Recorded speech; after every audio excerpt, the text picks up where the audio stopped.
Bullshit. You know smell raw like sushi.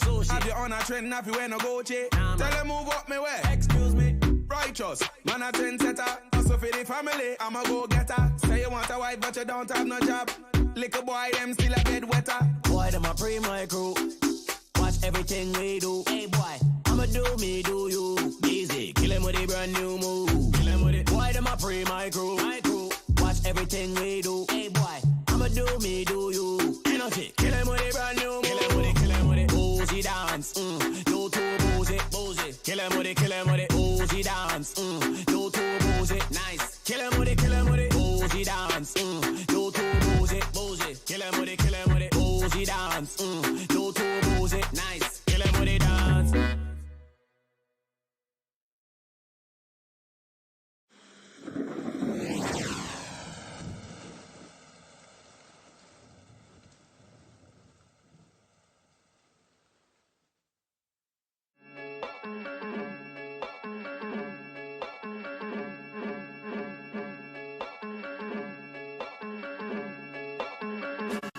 Lego, rising up out the projects, we prepare to be prophets. Waiting on a papa to release all of his partners. Niggas spick spade coons, they use them terms to hate us. Crush your skulls into dust like the Terminator. All your philosophies we dismantle and burn while you clenched on the fence, Linda Hamilton. The feeble lovers turn to hope, David Banner and avenging all the souls that you stole, now you're scrambling. We ain't got no mercy for your Miley Cyrus. She's a vampire, bacteria and virus. She get cleansed with the flame, word to Obadiah. Seeing men turn to flames, the recompense for lying. Going ham, feeding ham to our brothers, damn. So we slow roast you in a pit like we smoke a lamb. Picked up in a lamb type chariot, bird's eye view, you thrust through cause you married them. You should've stayed with the flock, but you're scary men. We the diamonds, Christ the solid rock, no ferrymen. It's gonna be bad, boys, slaughter no limit. Death row, your sentence ruthless when we come to get you. Your kingdom is finished. The payback. Oh, that's right, y'all. This is the payback. Oh yeah, Esau, you know what's coming for you. You know what's coming for you now. Listen, the payback. We ain't forgot about y'all other nations too, man. Y'all gonna get y'all too. I said the payback. Ha, hit me. Ah. Shout out to the 12 on the wake up. Okay. Prophets of the Most High. Yeah. How they gon' fade us? 7 seed and Jacob came back home, motivated. Family affair. We going back home. Calculated. Guess who stepped up? He activated. War related. If God made it, now I'm gonna say it. Me and my bruise back to back. Validated. For John 15:18. Prophecies away. The gloves off now. Rejuvenated while you selling dreams. I came back out through the spirit and the prophecy. Nah, ain't no part we nah. No stopping. We truly God's prophecy, minus scoffers and mockeries. Too real for media TVs, a blackout. Purple and gold boots on the ground. Yeah, them blacks out. Bones to straw, skin the breath of life. That's a packed house. Pressure applied, scripture delivered to air you out. I ain't about the violence and swords like you about for now. I'ma wait for the king. You could have this word for now. Spit around on a thigh. Unrepentant takedown. Psalms 105:15 sound holding me down. I ain't the author, I'm reciting the scripture. Quick to Luke 18, buck to 8 is still mission. Sort the family ties 12, we official, forget it. Black Messiah, most highs is witness. Catch me at the end, business is finished. The payback. Oh, that's right, y'all. This is the payback. Oh yeah, Esau, you know what's coming for you. You know what's coming for you now. Listen, the payback. We ain't forgot about y'all other nations too, man. Y'all gonna get y'all too. I said the payback. Ha, hit me. Israel is on the rise, it's time for payback. Delivering vengeance from all your crimes since from way back. The money, the fame, and the glory, yeah, we'll take that. Jerusalem that you claim to be yours, we gon' take back. Let me loose, I'm off the chain, I'm an animal. Pray for destructions of our enemies till it's tangible. Johnny Storm when I bring the heat, yeah, I'm flammable. Blade covered in flesh and blood, I named it cannibal. Heaven, chocolate factory scriptures, golden ticket. Understanding that we are gods, it's in our spirit. Either get out of line, I dash him, then I smear it. Then I ask his kids, who's the king? Christ, let me hear it. So I'ma endure to the end and hold that line. Cause Lord knows it's nearly about that time. Could go up now, but there's a morphin time, cause then I'll be transformed like it's morphin time. Zaroo. That's right, purging out the rebels and the devils. When the king hit the scene, they some puppets, feed your pedals. Gunshots feel like pebbles to this incorruptible vessel, and that's the patience of the saints from the ghetto. The Black Messiah put us in order just like Jethro.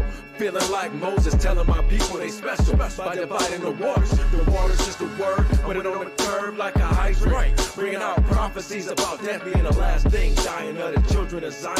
Ironically, that's what I am. Sonic speedboy, I'm flying through these nations, storm around. I call them Stuart Littles, and those alive I keep for vittles. This is more than riddles, it's the payback when we on top, keeping these nations in line like wave caps. No cap, this is prophecy. Hats off for the real Jews who still deal with atrocities. Just be patient for that payback. Oh, that's right, y'all. This is the payback. Oh yeah, Esau, you know what's coming for you. You know what's coming for you now. And listen, the payback. We ain't forgot about y'all other nations too, man. Y'all gonna get y'all too. I said the payback. Ha! Hit me. Récupération, pas un rivet. C'est vrai. Récupération, pas un c'est vrai. Oui. Récupération, pas un rivet. C'est vrai. Récupération, pas un c'est vrai. Oui. Devant grand-mère, pas un pavot, rien. C'est vrai. Pas gain ni grâce, ni pitié pour eux-mêmes. Comprendre. Récupération, pour tout païen. Destruction pour détruire chagrin. C'est vrai. Déchet païen pour ces Israël trop loin. C'est vrai. Nous répondons avec la guerre. N'a tellement battu quand il tourne poussière. Récupération pour l'autre nation, frère. 144 000 pas détruire la terre. C'est vrai. Récupération, pas un rivet. Récupération, pas un c'est vrai. Récupération, pas un rivet. Récupération, pas un c'est vrai. Si c'est pas mêlé nous avec l'autre nation, récupération pour eux tous. Payback! Oh, that's right, y'all. This is the payback! Oh yeah, Esau, you know what's coming for you. You know what's coming for you now. And listen, the payback! We ain't forgot about y'all other nations too, man. Y'all gonna get y'all's too. I said the payback! Ha! Hit me!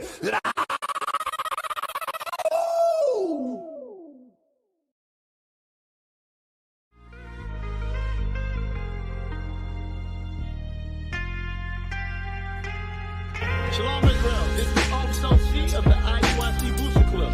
I want to say thank you to all those who have joined and all those who have donated. Your donations have helped us reach over 14 international locations in under 1 year. That's right, in under 1 year we hit over 14 locations. But don't worry, we just getting started. So stay tuned, continue to send your support, and continue to pray for us as we continue to spread the gospel throughout the four corners of the earth. Shalom.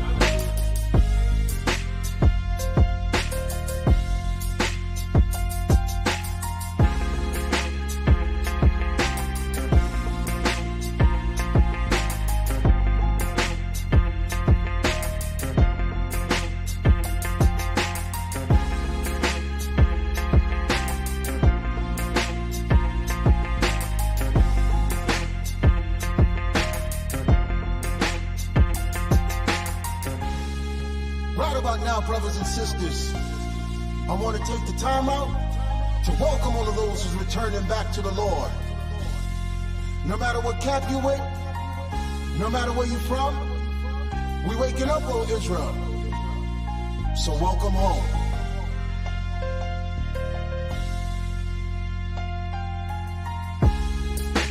O nation of Israel, it's time to return to the Father.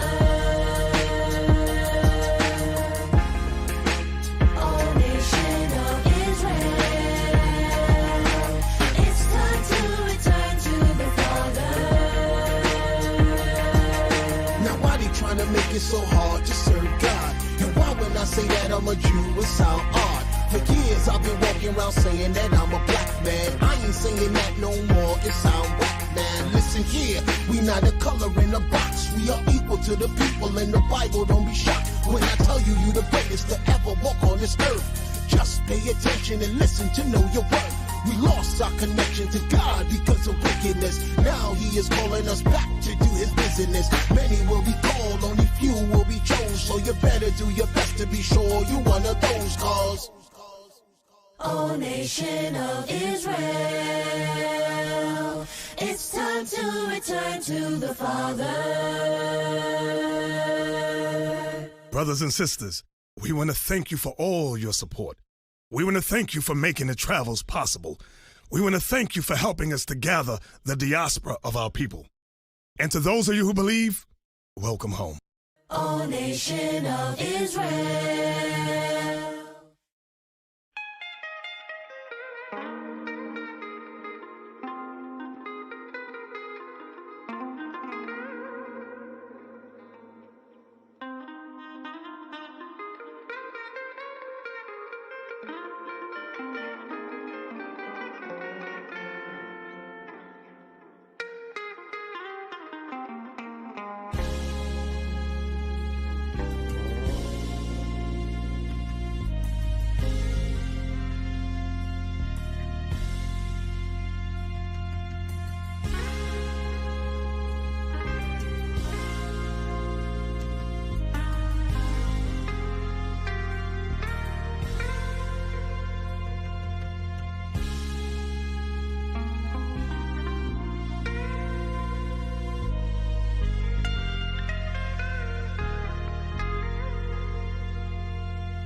Surpasses the death toll of many of these mass shootings combined and do not get the same coverage. And that's another issue that people are saying that when you came and you did this did not get any coverage in the main media. Yeah, it's a blackout when them blacks out. And we ain't even bring the max out. Every hood, every street are getting packed out. All across the world, we the ones they ask about. It's a blackout. It won't be it's a blackout. Turn to every channel, I ain't seen nothing. But it's all good though. We know what that's now. They tryna hit us with a blackout. We threw a viral with a spiral.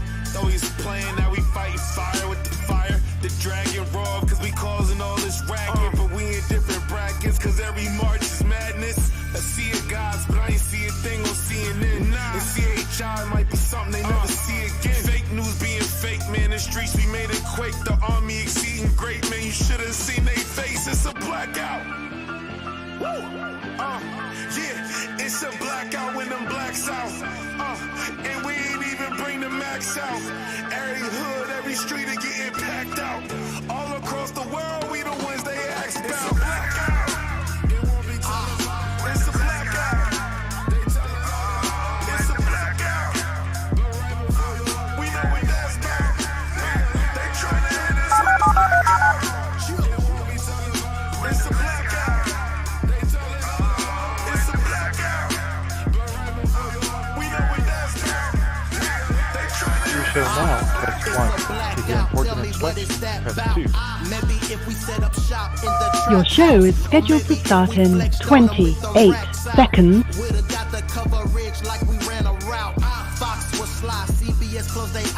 We can't be hid with this tower up in the sky.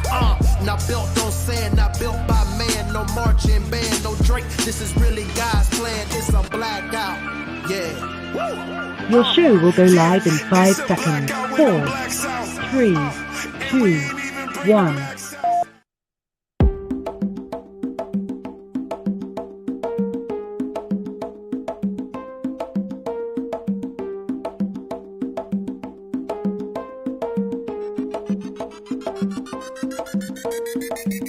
Power hour, it's the what? Power hour, it's the who? Power hour, yeah. Blacks, Hispanics, and natives. Power hour, it's the what? Power hour, it's the who? Power hour, yeah. Blacks, Hispanics. Every Sabbath morning, you need to be tuning in. Wake wake up, get crust out your eyes. We about to go live, so come get the schooling in. About our oppression, we answer the questions like how do we get out this lower state? We let the scripts prophesy, we bringing the Bible to life so that you relate. The world thinks we're rejects, but that word we reject. Watch and we'll show you, precept upon precept, line upon line, the scripts say we're the greatest, and they can't debate it. Salvation is only for the blacks, Hispanics, and natives. Power, power, it's the what? Power, power, it's the who? Power, power, yeah, blacks, Hispanics, and natives. Power, power, it's the what? Power, power, it's the who? Power, power, yeah, blacks, Hispanics, and natives. Power, power, it's the what? Power, power, it's the who? Power, power, yeah, blacks, Hispanics, and natives. Power, power, it's the what? Power, power, it's the who? Power, power, yeah, blacks, Hispanics, and natives.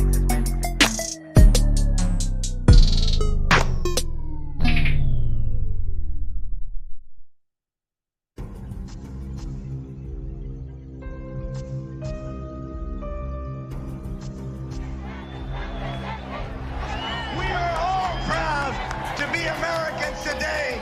Fly your flag with pride. Once again, the streets of our country were taken over today by people who don't belong here. But when the immigrants come, they come with a culture of criminality. It's out of control. They put a strain on our Social Security, our education, our health care. They never teach us in school that the huge Latino presence here is a direct result of our own government's actions in Mexico, the Caribbean, and Central America over many decades. Thousands upon thousands of Puerto Ricans were actually recruited to come work here in the United States. The feeling was we could very easily overthrow this progressive government and make it a lot easier for the United Fruit Company and other American businesses to operate in Central America. From the very beginning, the West depended for its labor on Mexicans. Are you a communist, Peter? Wait for the history. The history will say what we are. I had never seen anything like El Salvador. I was more frightened there than Vietnam. What was going on there was the slaughter of the innocents.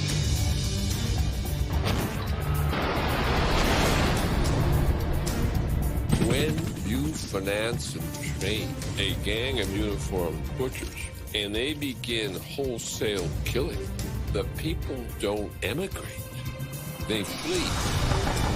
The instability that we have contributed to creates the kind of chaos and disarray that leads to more immigration.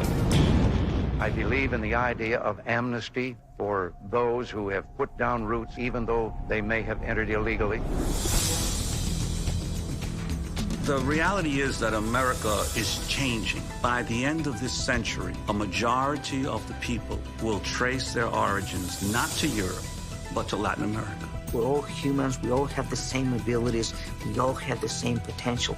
America has always been a nation in the process of becoming, in process of change. It is an immigrant nation.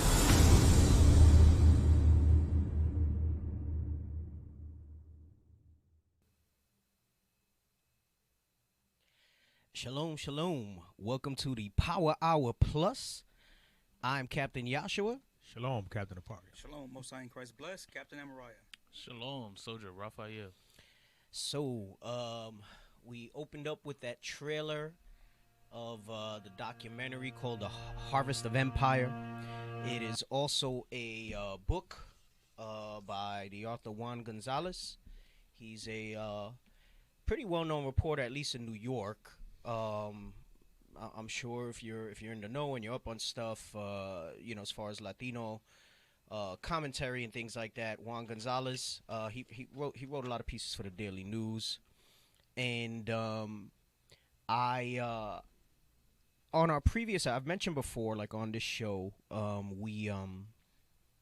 we've been doing this show going on 4 years now. The Plus edition has only been since October of last year.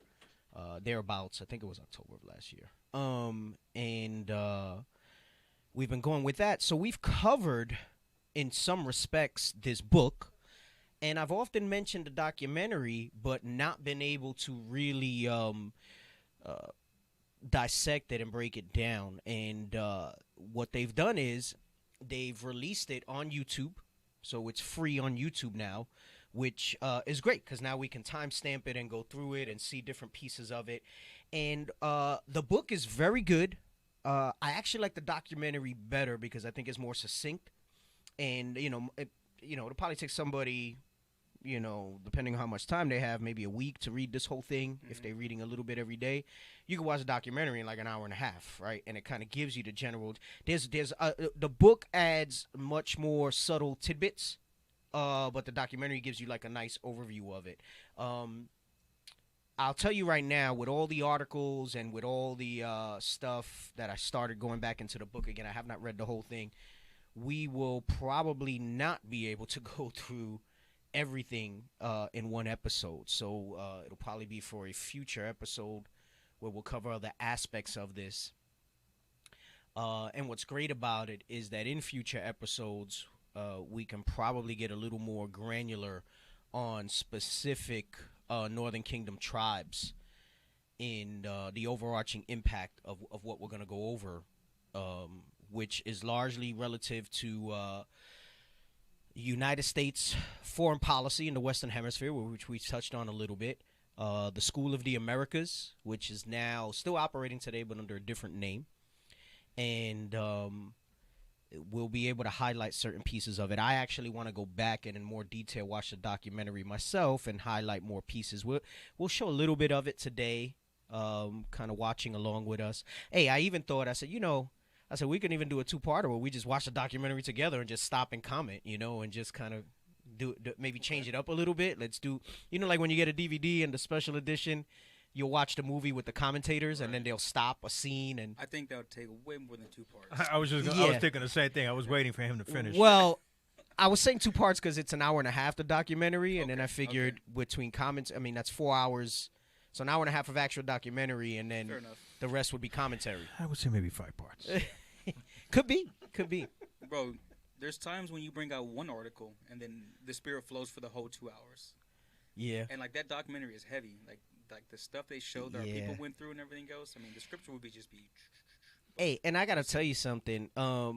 Compared to when I saw it years ago, and then with what the way the understanding has come out more with Northern Kingdom and IUIC in general, and then the way the Spirit of the Most High is moving. I just looking at snippets of it in preparation for the show, I see more in it. I see more in the book. Like years ago when I went over it, I was kind of like, the book's a little weak compared to other stuff. But no, it's because you know what? Like 4 years ago, I was probably looking for more like, they came in and they had us in chains. Right. But no, we go into the Crafty Council. There's a lot we got to cover. We're going to talk about NAFTA. We're going to talk about Operation Gatekeeper. We're going to talk about the new trade agreement that replaced NAFTA, which is really NAFTA with a couple of different changes. 2.0. Yeah, it's NAFTA 2.0 is what they call it. And it was Trump's way of trying to make it seem like he did something great policy-wise. So we'll see. We'll see where it goes. And, as always, feel free to call in and interact about the topic. The call-in number is 516-531-9797, 516-531-9797. Hey, some of you may notice a different look in the studio. Yeah, we're coming live from Rikers Island. Yeah, we're in cell block D9, broadcasting from cell block D9. The lighting's different. We should have said we had prisoner 12987 in. Shalom. Hey, I feel like we should be doing the Kevin Samuel show with the mood lighting and stuff because the lighting's so dim in here and everything. Right. Just light a little candle and Cell block 144. Yeah. I don't know. Is it just us? I feel like it looks like we're broadcasting from a prison. I feel like we're in a cave. I feel like we're in the Marseille. What's going on here? Oh my gosh. The Caucasus Mountains. What the hell? Oh, listen. Hey, look at you saw Raphael's face when I said it. He said, hey, why y'all throw me in a corner? Hey, I gotta say, in all, verily, I say to you, we have a great producer for our show. I think I've seen him grow and evolve, and the brother has such a great spirit, man. He's definitely about the work. But he's a great example of none of us are above some simplicity from time to time. That's my nice way of saying it. And in his zeal to get the room ready, I said, yeah, paint the room. Go ahead, paint it up. He painted an hour before I the said, show. just make sure it's ready for the show. It's still drawing. I don't know if he thought that I meant the sound only, that the broadcast better go good. Ready for the show meant the lighting, everything should be good. So I don't know. I came in, man. Look, they were redoing the whole room. Like I saw sheetrock. I was like, yo, what the hell? He was probably telling him what. Nah, he didn't get here till later. No. But he was probably telling him, damn, man, I got to do this, or I'm gonna get screamed at, and I'm gonna look. Yeah, all you gotta do is watch his reaction, and you know that's exactly. He said, what was "Yeah, going true, on. Cap, true." He said, "True." Oh man. So Jahira said it's cool. Now it looks like a prison cell. It looks like we're in cell block D9. But guess what? Lord's will, by Saturday he has the lighting back up and ready for the Saturday show. Somebody said he thought he would talk about the Sabbath. Well, Lord willing, I'll be doing this Saturday show in Vegas, so it's gonna look different anyways. That's right. I forgot. You're up. So yeah. So okay. It's so gonna Lord have willing. the Welcome to Las Vegas. It's not. Are you gonna put that background?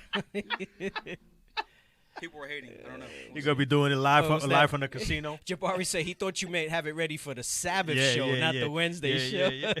He thought you were talking about the Sabbath. No. Listen, he's great. He's great. Like he doesn't. He doesn't need a lot of direction. He has the zeal. He just has to be sharper in his foresight. You know, like.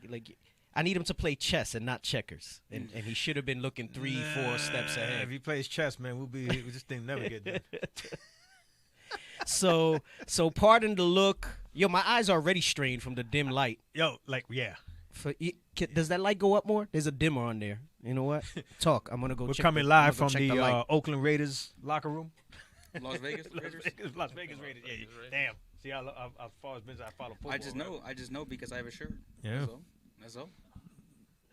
Whoa, turn out the lights, light a candle. And that's as bright as it goes. I guess not. And that's 2,000 watt lights because it's so dark in here. My eyes are burning already. I don't know how I'm going to read. I just see it because it's delayed. So I saw how it got darker.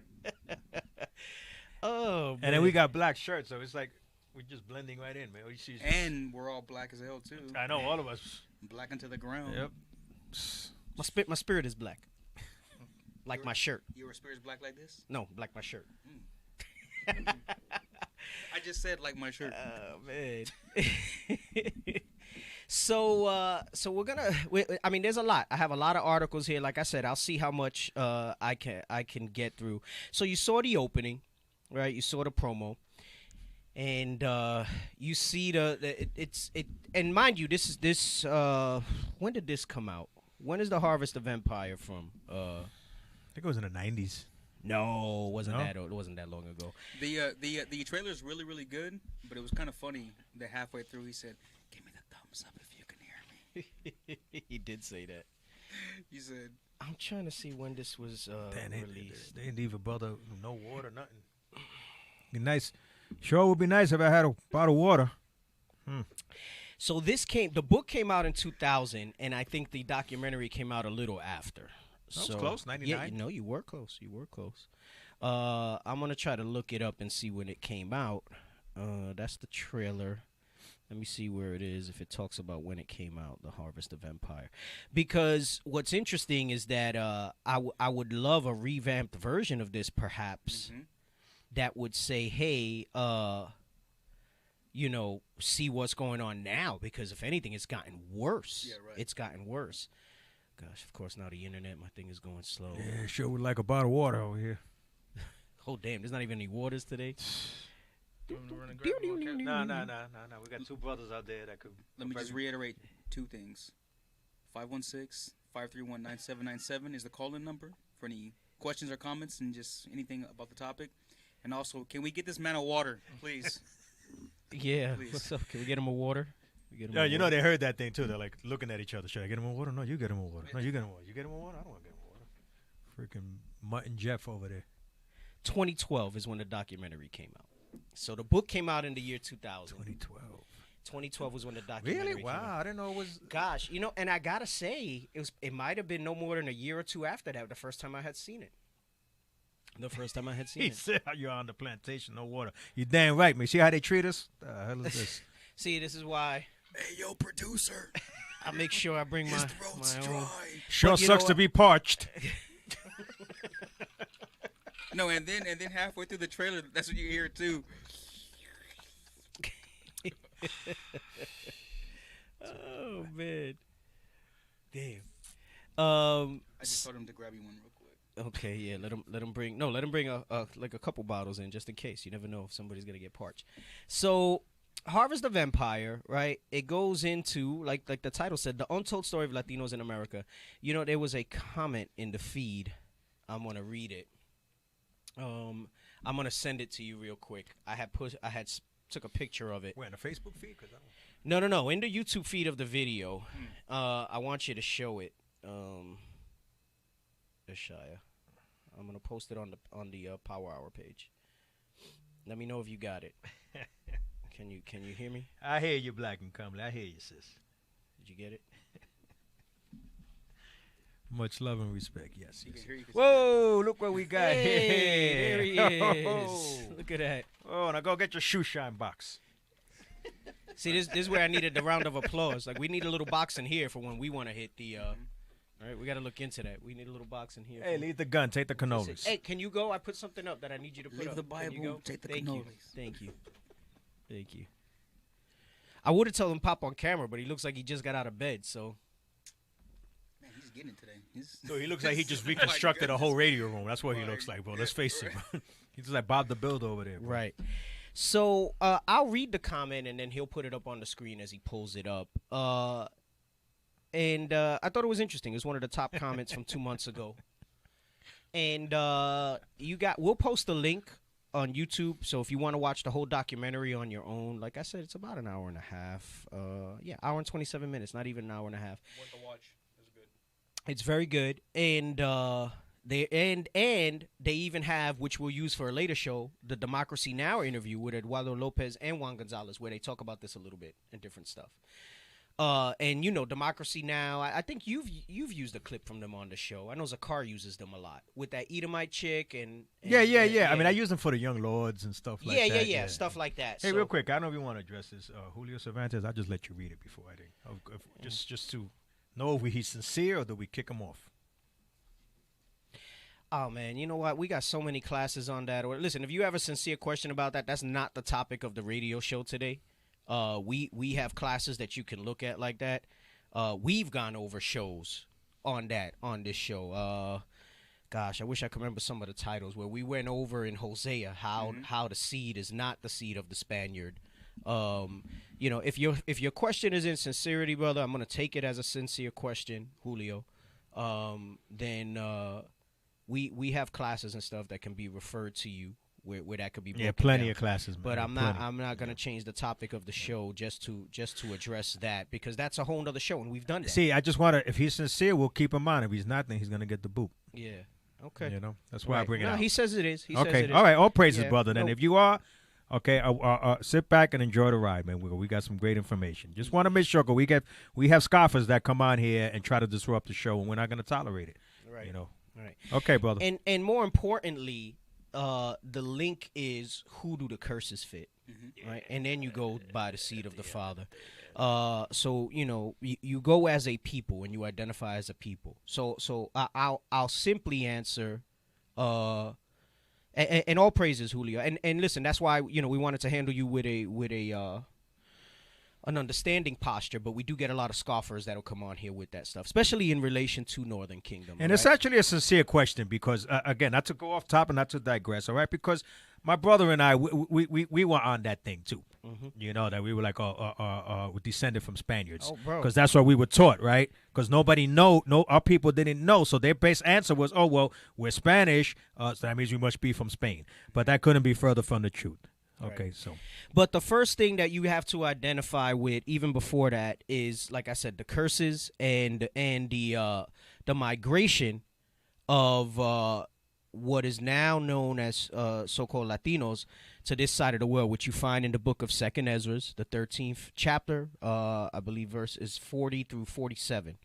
And there's a lot of history in there, but what's relevant about that, without understanding the whole breakdown, is that is a historical event that happened, and it explains how this side of the world got populated.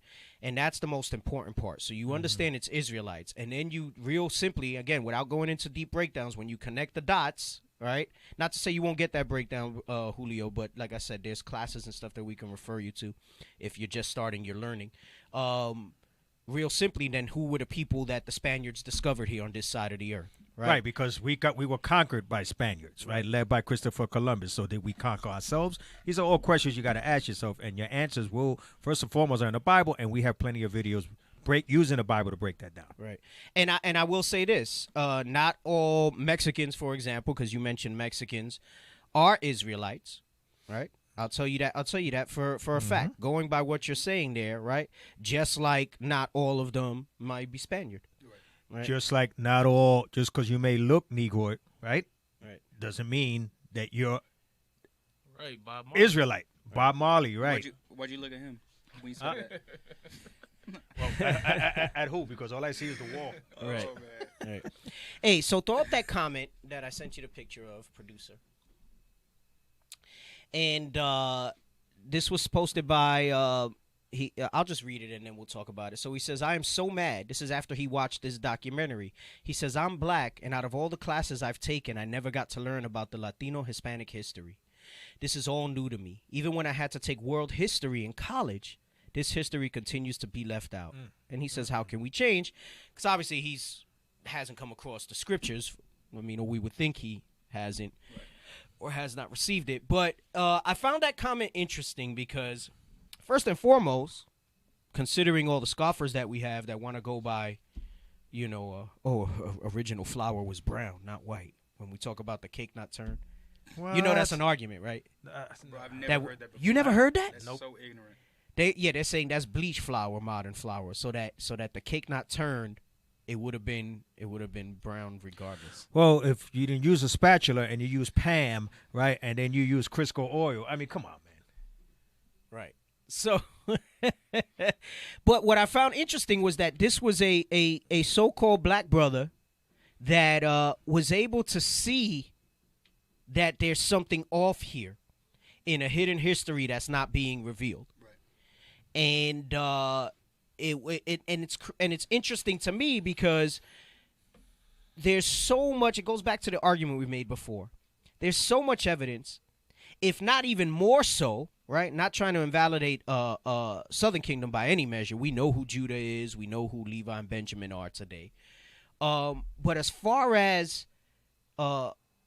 outside of what the scriptures say, there's so much evidence in these documentaries and in historical accounts, all right, of that you pair with the scriptures and it basically just helps bring out more understanding with it, that shows that it bears witness that the so-called Latin people, as a people, right, because not all individuals may be, but as a people, are the Israelites that the Bible speaks of. That it meets the curses, it identifies with the curses, and there's a lot of evidence there to it. So this documentary goes into a lot of that stuff.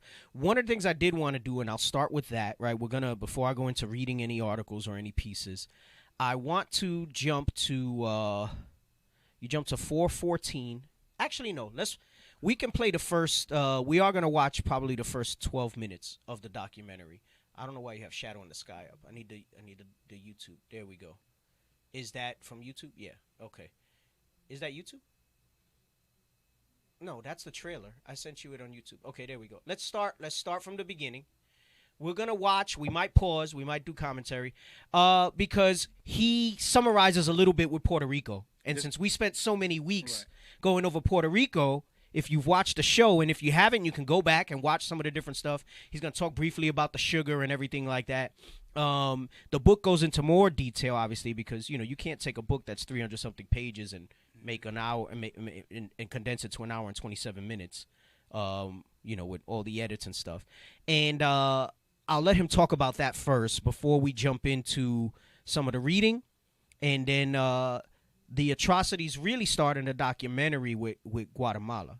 and we'll talk about that a little bit. All right. You were gonna say something else? No, yeah. This first 12 minutes, and then us giving commentary will be like our test run for when we want to break it up into sections. If we can. No, I thought it would be nice to try it. No, for sure. Yeah, I mean, it doesn't have to be 2 parts. It could be 3 parts if it took that. Versus just chopping it up. It's kind of like what the bishop said when we were in Sacramento, Bishop Yawasab. He said that you can't just run past things. Like, there's no time limit on information coming out, you know? Like, you don't have to do it in 1 part, 2 parts. As long as it's relevant information to proving that the Hispanics are the Israelites, then it could take weeks. Who cares? Hey, case in point, the brother just said he's never heard this history. Right. So guess what? People are hungry to hear that their brothers and sisters also live in South America, Central America, and the Caribbean islands. Right. Hey, so I see Ezra typed here. He says, I know my sister and myself awake in Guatemala. Are you in Guatemala, Ezra?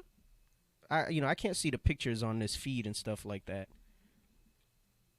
Because you said in Guatemala, or do you mean Guatemala? Are you watching us from Guatemala? It's only a sister I know and myself awake in Guatemala. It says in Guatemala. He says in Guatemala, so I'm trying to see. Yeah, that Ezra Ben Israel. If you can hear us, I'm just curious because if you're in Guatemala, because we're gonna touch on a little bit of Guatemala today. So a lot. Yeah. Oh, they said Captain Amariah's mic is low. Yes, sir. He said yes. Oh, it came up on yours. Oh, okay. Wow. Okay, so you're in Guatemala. All praises to the Most High. This is gonna hit home. Hey, man. let me ask you another question real quick, Ezra. Are you? I forgot that there's a delay, so when I'm asking the question, it takes a little while to get to them. Are you in touch with anybody in IUIC? Because we're starting. I don't know if you've watched our show prior, which we spoke about. You know, we're hitting Puerto Rico, but we're gonna start hitting. We're trying to break ground in new Northern Kingdom countries, and it's easier when we have somewhat of a connection down there, so we can throw Guatemala on the list and accelerate that if we got some people that have been following us there. I know, so I got that delay. Right? I was gonna say. I forgot about the delay. Are we gonna wait for the delay? I wanna see his reply. It's a pretty long delay too, because it took a and then while if they for type slow. IUSC Orlando is building me up. All praises, I'm an MOV. All praises, all praises. Okay. Who do you? And I'm gonna continue on after this. You can type it and we'll see it. Let me know who you speak to down there, because we have a Northern Kingdom captains team. It's myself, Captain Abiel, and Captain Zephaniah, where we communicate and we're trying to coordinate our trips and our strategies and dealing with Northern Kingdom. So I'm gonna get on Orlando for keeping that secret that we got brothers in Guatemala that are in MOV. The hell is and this? They're not. So, you know what? Just like Florida.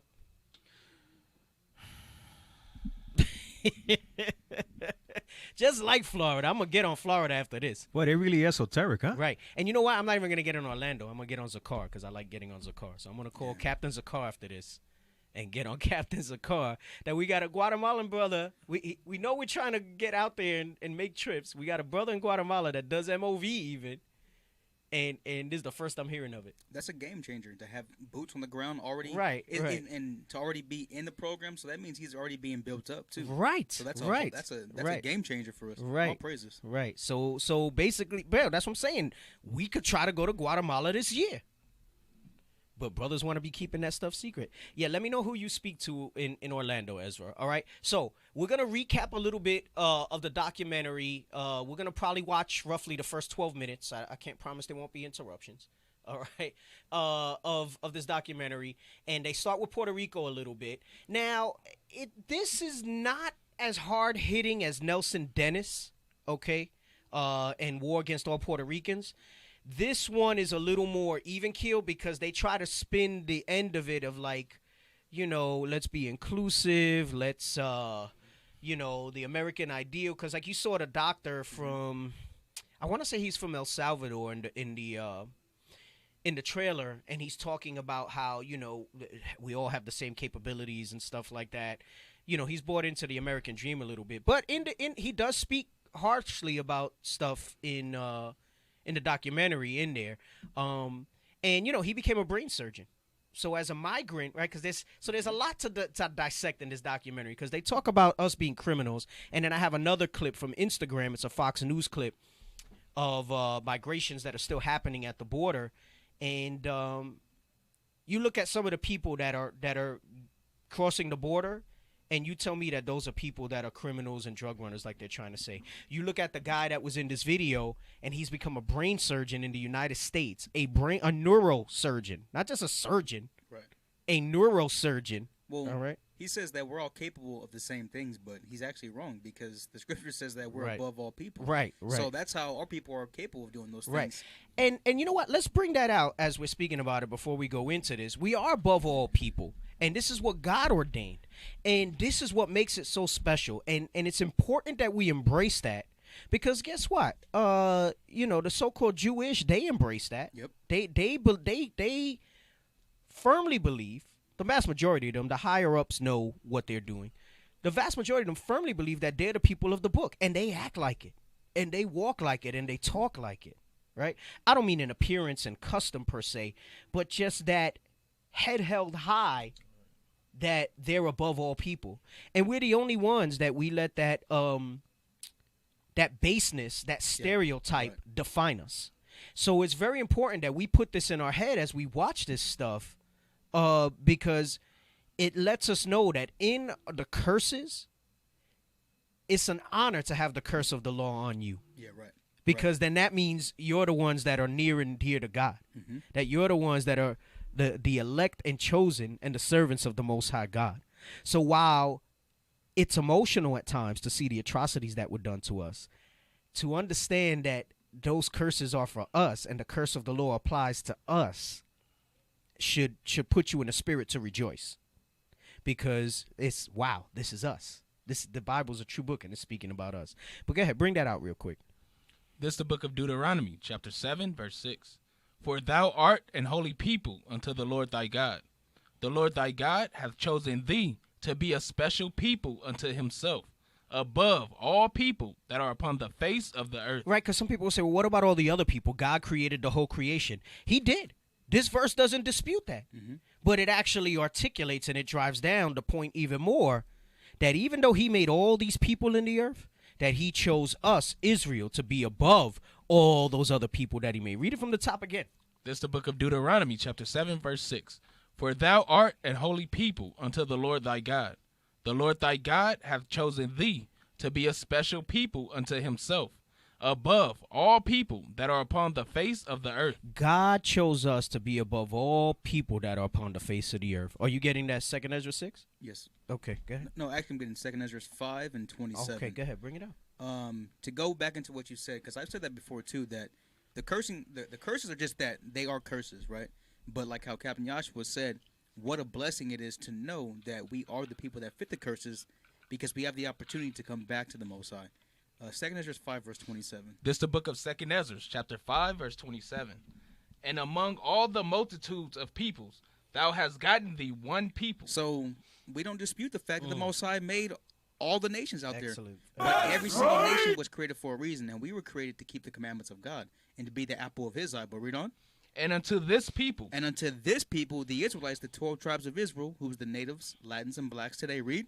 Whom thou lovest.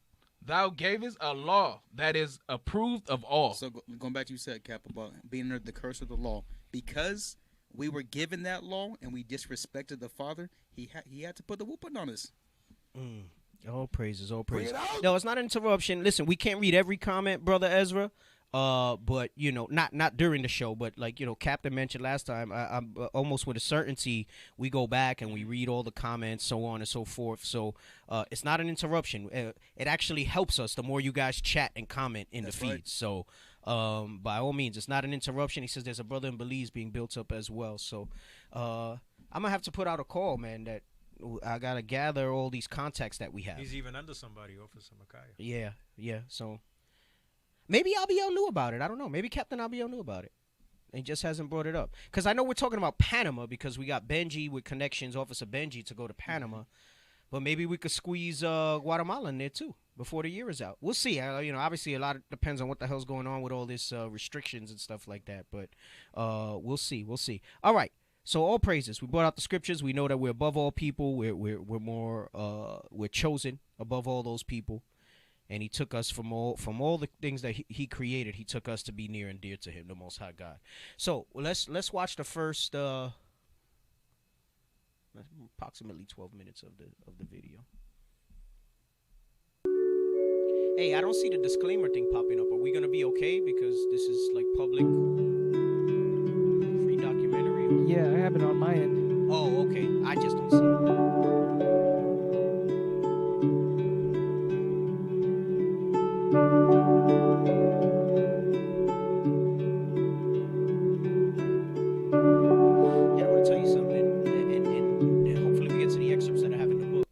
See that you could keep going because it's not showing you anything. The sentiment has not changed from some of the pictures that you're seeing there. No immigrants, all that stuff like that. If anything, it's become more inflamed as time has gone on. So the argument that we're more enlightened and racism doesn't exist in this country is probably one of the biggest denials that you can ever put out there, other than us not being the Israelites. That's the ultimate denial.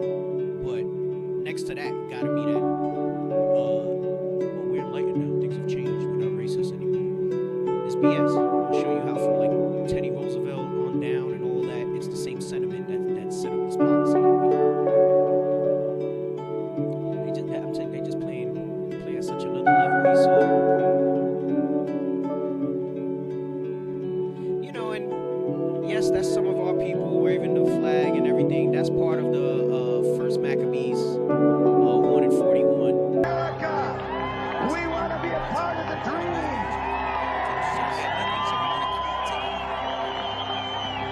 Once again, the streets of our country were taken over today by people who don't belong here. America's illegal aliens are becoming ever bolder. March through our streets and demand your rights. Excuse me, you have no rights here. At some point, this could all turn very violent as Americans become fed up with the failure of their government to address the most pressing domestic issue of our time.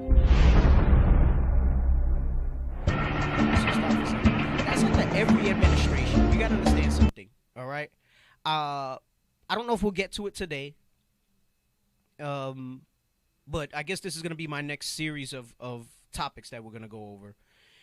I don't know if we'll get to it today, but you're gonna see how even your beloved Bill Clinton, Slick Willie, who's been embraced in Harlem, who they think, especially Judah take him like he's one of theirs, Bill Clinton. I did not inhale. I did not have sexual relations with that woman. Right. Bill Clinton was, under his administration, was Operation Gatekeeper, and when we get to that eventually, we'll talk about that. And that there was so much violence and aggressive posturing towards how they handled our people coming across the border under that operation. So under every administration is going on, and I'm going to show you another clip from Fox News of even now under Jim Crow Joe, under Joe Biden, all right, the same type of stuff, right? So I know everybody was against Trump and all this stuff, and he hates immigrants and whatever. Listen, they all hate us, the Bible says, right? We're a proverb and byword in all nations whither the Lord has driven us. All nations. So they all hate us. All right? They all hate us. They just go about it different. Some are covert and some are overt in how they do it. Case in point, Obama sent back more immigrants than Trump. Boom. Right. I got the article. Right. But they want, and I don't say it to and try it's not to get Obama. Remember, it's the people behind the scenes. Right. But they sign off on all this stuff. Listen, there's a lot of these presidents, we've gone over this before.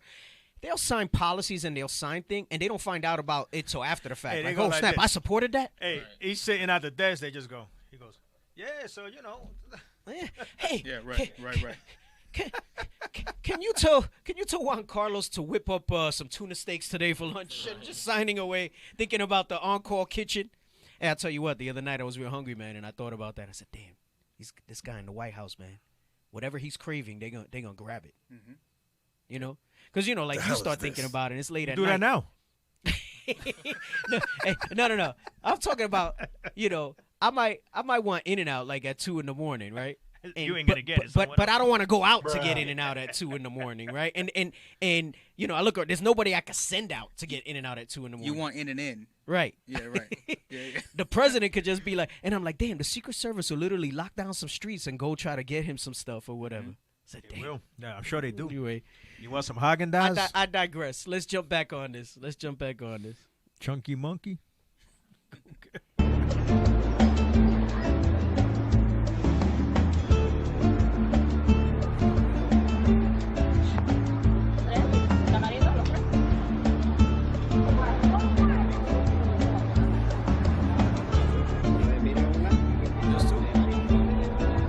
The reality is that America is changing.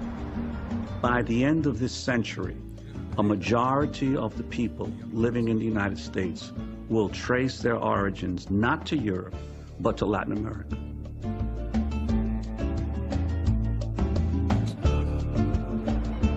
That's an enormous transformation in the actual composition of the nation. And unless we all understand how that happened, we will not be able to deal with the inevitable conflicts that come from ignorance between racial and ethnic groups in the America of the 21st century. So stop. So Captain Department brought out a very relevant point. He's spoken about the Young Lords on some of the segments he's done on the show. We've touched on them collectively. And Juan Gonzalez is one of the main guys in New York City for the Young Lords.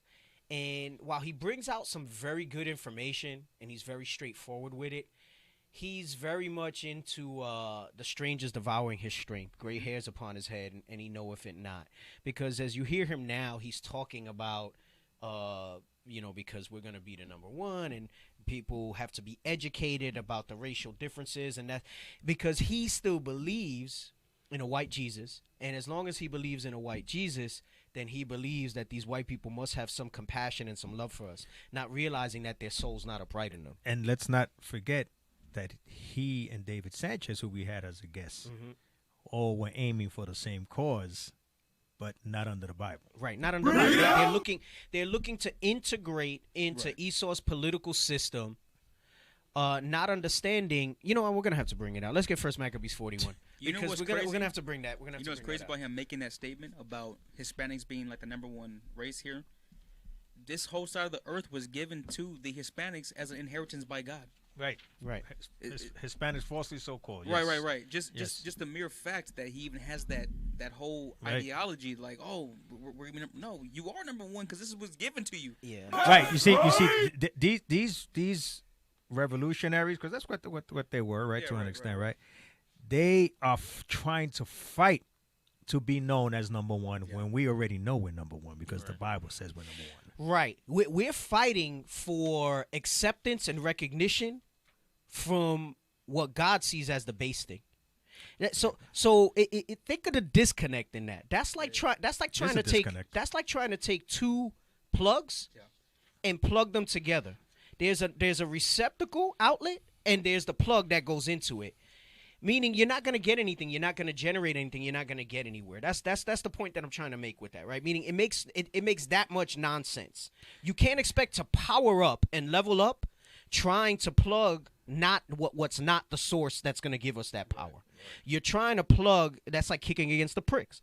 Because we already are. We read at the beginning of the show that we're above all people. We read that we're separate from all those nations. And what we're trying to do is, who was designed to be our servants, we're trying to get their recognition. So we're seeking after the wrong recognition. We're seeking after the wrong acceptance. What we need is acceptance of the Most High God and return to Him in how He designed us to be, which was above all things. You know, that reminds me, my daughter was reading Genesis the other night before bed. And before we go there, there's a part that I want to get to. Let me see where she went to it. While you get that, can I get a script cap? Go ahead, get yours first again. Okay. Job 30 verse 1. Job 30 verse 1. To just show how the Most High feels about this nation. and the acceptance that we're so desperately seeking after. But let's see what God says about them. Read that. This the book of Job, chapter 30, verse 1. Read out. But now they that are younger than I have me in derision. They have us in derision because we're seeking something. Mm-hmm. We're seeking some type of acceptance because God stripped our heritage. They have us in derision. We have the confusion of faces. We have all these different things that plague us as a people today. Read on. Whose fathers I would have disdained to have set with the dogs of my flock. You see that? It says, I would have disdained to have sat with the dogs of my flock. They wouldn't even let them sit with our dogs. That's how base this man is. That's who we're seeking acceptance from. And you read on down, and the Most High is blasting the hell out of Esau right here in Job chapter 30. But just want to get that real quick. Well, Job chapter 30 is where it explains they were the cavemen. Yeah, right. Get derision, the definition, and put it up on the screen, because I think I think we have an idea, most of us, of what it means, but I'm a firm believer in going into definitions regardless. Yes, hey, it says they were eating nettles. Okay. And branches, bro. And let's use the Google juniper one. branch. Let's use the Google one. And yep, I want similitudes. All right, so let's look at derision. Read the verse again that you just read. This the book of Job, chapter 30, and verse 1. But now they that are younger than I have me in derision, whose fathers I would have disdained to have set with the dogs of my flock. So this is like is Ecclesiastes 7 and 10 or 10 and 7? I always get it confused. Where he says servants upon horses. 10 and 7. Okay, don't read it. But it's the inverse. That's kind of what Job is saying. He's like, these are the people that should basically be the servants, but they have my people in derision. And you read the definition of derision, and it says contemptuous ridicule or mockery, right? You want to know what the mockery is? That we are gods in the earth without our powers. Remember Thor, when Odin took his hammer and he became mortal? He was still no less of a god, right? That's the same analogy for Israel, all right? That's the condition that we're in now. We just don't have our godlike power. We don't have our godlike stature. But we're gods. We were born gods. And if you're born a god, right, all you can do is contain that. You're never not going to be that. That's right? Only the one true God can change all that. The mockery is that those that were chosen to be above all nations, that our forefathers would have had in a base form, they mock us by us trying to attain their acceptance and obtain their acceptance and to try to get into their systems of acceptance. And all it does is continue to destroy us. So look at some of the similar words for derision: mockery, ridicule, jeering. It's kind of like that clip from Trick Baby that we've shown on the show before. And he says, oh, but you guys, you pull them out and you try to support them. You get them in your party. And he says, no, you misunderstand. What we do is we take basically the smart ones that could actually be a help to their people, and we basically brainwash them so that in all intents and purposes, they're like us and they have our mind. They just look like they're people, but inside they're just like us, right? I'm paraphrasing the hell out of the scene, right? We've shown it on the show multiple times. And that's the mockery. That's the ridicule. That's the scoffing, disdain, denigration, disrespect, poo-pooing. They poo-poo us, right? Taunting, insults. They hold us in contempt. Vilification. They vilify us. Yep. We're the bad guys. Look at these animals. Look at these criminals, right? Satire. You know what satire is? That's an exaggeration. That's like when they would do the Sambo Coon, right? That's when they do the stereotypical Hispanic in a movie tatted up and a criminal or a former criminal at best, right? That's satire. And look at what the opposite is: respect or praise. Esau does not have us in respect and praise. They have us in the opposing opposite, the exact opposite of it. Because the opposite of derision in a positive sense would be respect and praise. So when they say, oh, look, this guy's a CEO. Oh, LeBron is such a great player. Oh, this guy's so intelligent, whatever. All right. That's not true. It says they have us in derision. It's a mockery. They have us in contempt. In contempt. I'll give you this example. My daughter was reading to me, it was last night or the night before last. And she's reading Genesis. I said, Daddy, can you tuck me in? I want to, and listen to me while I read the Bible out loud. So she's reading the Bible. And as I'm there, I kind of heard this verse, and I was like, damn. And I didn't share it with her, but I thought to myself, there's another one that we kind of glaze over a little bit. Genesis 2:15. This is the book of Genesis, chapter 2, verse 15. And the Lord God took the man and put him into the Garden of Eden to dress it and to keep it. Now, I know we always talk about Adam and how he named everything and whatsoever he named it. But when you start up and when it talks about Adam, right, it says, and the Lord God took the man, Adam, and he put him into the Garden of Eden to dress it and keep it. To dress and keep something means that was his, that he was over it and he had the authority in there.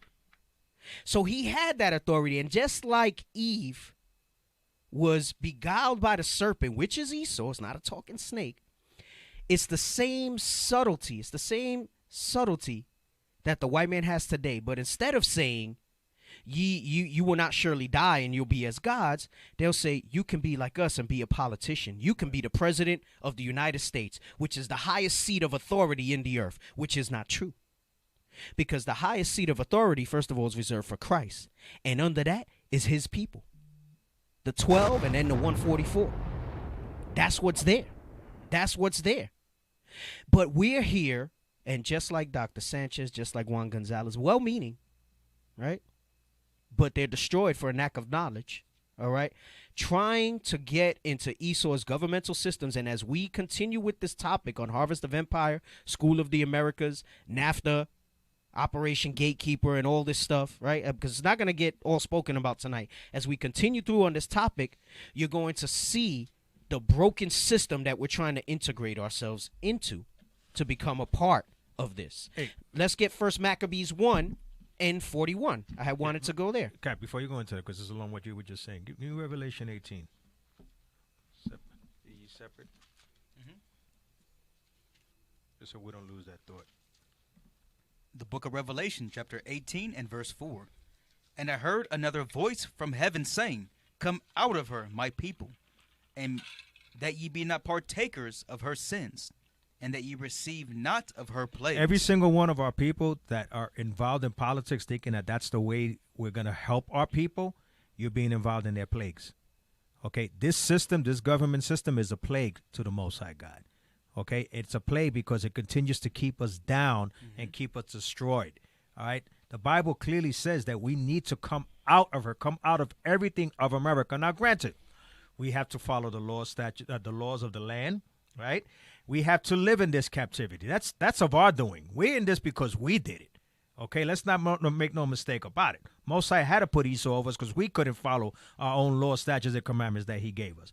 But understand, now that we know what we know through the Bible, who the true children of God are, and what we need to do to get out, the blueprint is here. That's why Revelation says, come out of her, all right? Right now, we're living a lot of revelation right now in these last days, so we got to come out of her, all right? Politics is not the answer. This Bible's the answer. That's right. That's right. And I'm going to show you the derision, the ultimate derision, why it's such a mockery. And I had to stop at this point with the video because you're going to hear a lot of that. You're going to hear a lot of these guys talk about the company line, I'll say, of the United States of America, which is, let's get understanding. We can change if we just understand, and we can all work together and be all right all together. That's not the case. I brought this out on the show before. I'm going to try to be a little briefer with it because it's going to validate what Captain Parham just brought out, why we need to be separate, what Captain Amarai brought out with in Job 30 about us being in derision and the definition, understanding how the Most High had us and the esteem that he had us with the scriptures we brought out in the beginning in Deuteronomy, all right, as well as 2nd Ezra was 5:27.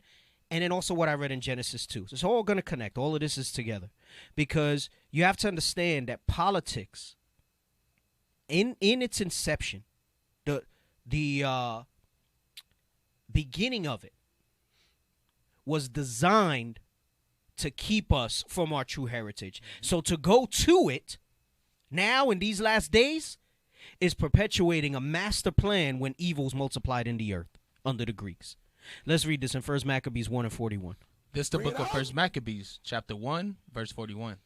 Moreover, King Antiochus wrote to his whole kingdom that all should be one people. Right? So he says, moreover, King Antiochus wrote that all should be one people. right? That we're all going to be one people. That's like America. That's that whole line. That's all you hear is regurgitation, right? This is why I say our people are destroyed for lack of knowledge, the Bible says.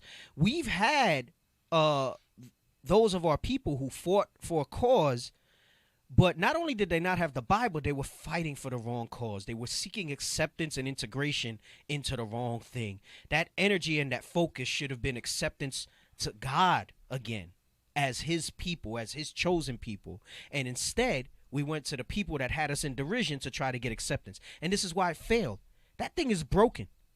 That's not going to help our people. It hasn't in all these hundreds of years, thousands really, when you think about this democracy here, right? And then look at it now. So he says all should be one people. Come on. And everyone should leave his laws. So all the heathen agreed, according to the commandment of the king. Right, so the heathen means the other nations that are not Israel, right? So he says everyone should leave their laws. This is what they want you to do. Integrate into America, be American, right? Stand up for America, the Constitution, all that, right? Even though that was written not with us in mind. These governments were not framed with us in mind. I'm going to show you. Come on. Yea, many also of the Israelites consented to his religion. It was a new religion in the earth. It was a new religion in the earth. The Bible calls politics, it calls democracy a religion. So you even got our people, they say, well, I'm not religious, I'm spiritual, or I'm not into any of that stuff. I only believe in science and this, that, and the other. Everybody's religious about something. You ever heard the term, oh, yeah, I go to the gym religiously. Yep. Oh, yeah, I watch that show religiously. Everybody's religious about something, right? So he says many of the Israelites consented to his religion, which is politics. Come on. And sacrifice unto idols and profane the Sabbath. Right. So I want to jump to the point. Okay. Actually, no. 40. We're going to read to 45. Go ahead. Verse 44. For the king has sent letters by messengers unto Jerusalem and the cities of Judah, that they should follow the strange laws of the land, and forbid burnt offerings and sacrifice, and drink offerings in the temple, and that they should profane the Sabbath and festival days. Okay, jump to verse 49. Come on. Verse 49. To the end they might forget the law and change all the ordinances. So everything that democracy was designed to do was to get us to forget and leave behind our true heritage. That true God-like, us being above all nations mentality that we should have to be a successful people.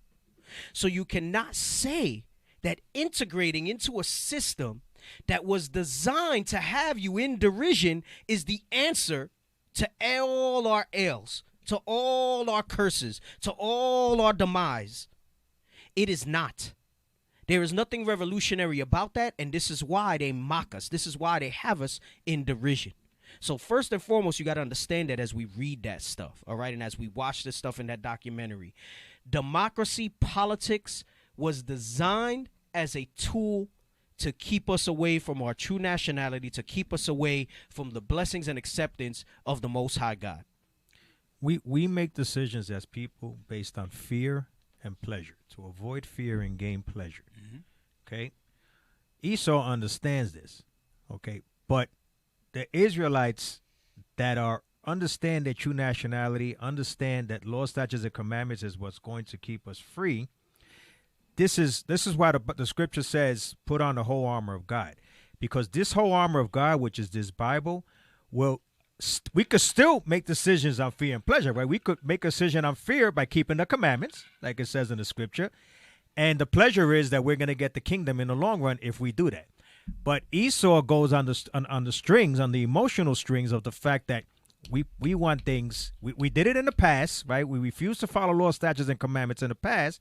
And it being human nature to base your decisions based on fear or pleasure, they've thrown so much stuff at us to give us pleasure under the guise that we're all one people, that we've eaten that up. So we're so consumed in that because we don't have this armor right here, this Bible, that we can't see. We can't see the forest from the trees. Right, we can't see the forest from the trees. Okay, it's not until you understand first and foremost, there's a process, right? That you bethink yourself, understand, and realize that you are the Israelite, you are the true Jews, you are God's chosen. Okay, once you know, what's the next step? I need to fear God and keep the commandments. Okay, and everything else will fall into place. You if you don't have those two things in your mind and your spirit and your soul, you're gonna succumb to Esau's tactics of providing you with sinful pleasure. Okay, that's the difference. Yep, absolutely. You got something? Yeah, I'm gonna prove that real quick. Go ahead. Give me Hebrews 11 verse 24 to just piggyback off what Captain Parham just said. Because we as a people, we like the tangible things, right? If we could touch it, we could feel it, then that's what we go for. No, faith, leave that alone. Yeah, fast and easy. Exactly. This is the book 11 verse 24. This is the book of Hebrews, chapter 11, verse 24. By faith, Moses. Stop. By faith, Moses. So the subject matter here is Moses, all right? Jump to verse 25. Verse 25. Choosing rather to suffer affliction with his people. No. Verse 25. Yeah, read again. Choosing rather to suffer affliction with the people of God. So rather than having that immediate tangible satisfaction of sin, what did Moses do? Read on. Than to enjoy the pleasures of sin for a season. There it is. Sin is something that's pleasurable, but Moses understood something that we that are currently repenting, that it's only for a season. It only lasts for a supposition of time.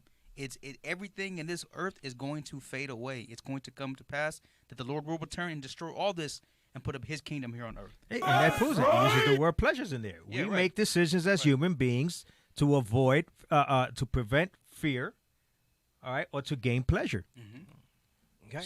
So once you realize that, that's real rudimentary too. But once you realize that, see, this is exactly what Cap brought out. This is what Moses realized. He says, you know what? I could go back to Egypt and have all the fun. I was governor. That's right. Okay, I was the Pharaoh's son. He had it all, man. If you will. He had it all. But this is why it says choosing. But go back to 23. By faith.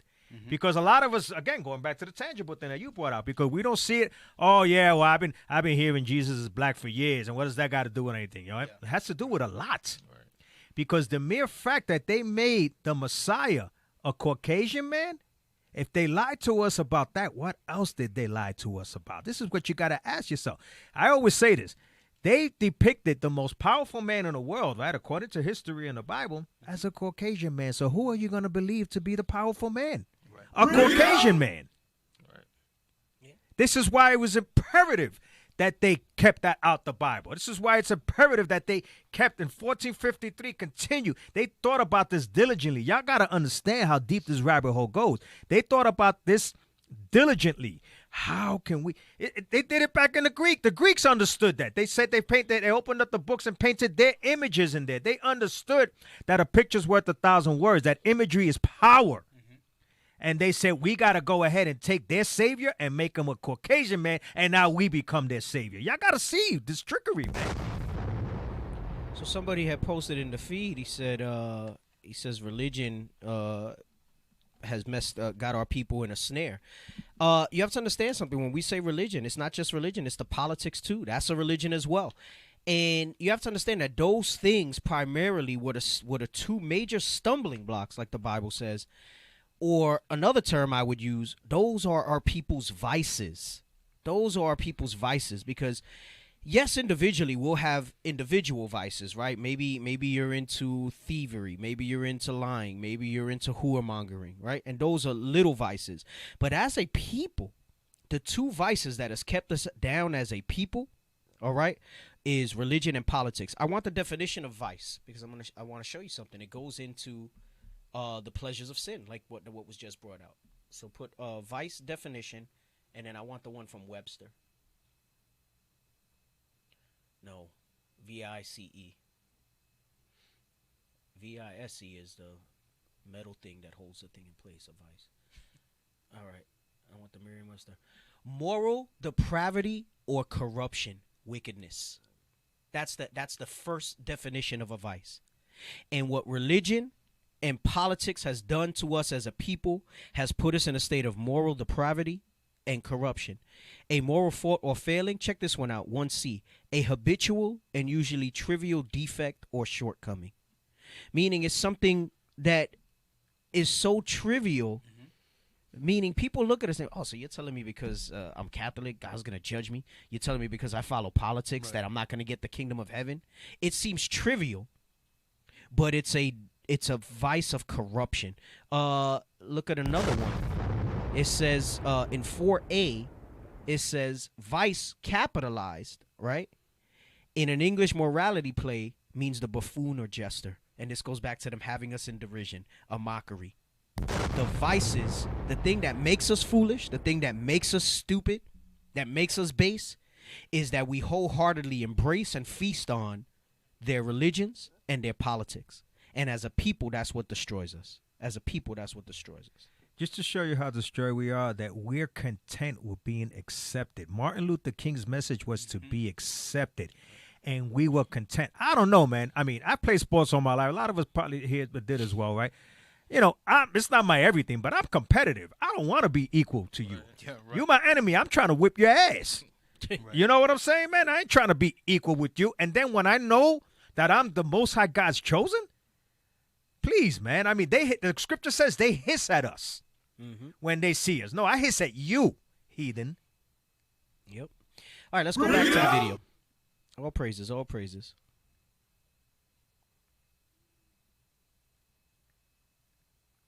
And that was just 3 minutes. Yeah, go back like 10 seconds for when he says that part, because 3 months I know sometimes we brought out so much stuff that people might wonder why we brought all that stuff out. Well, because he had said something here. Go ahead.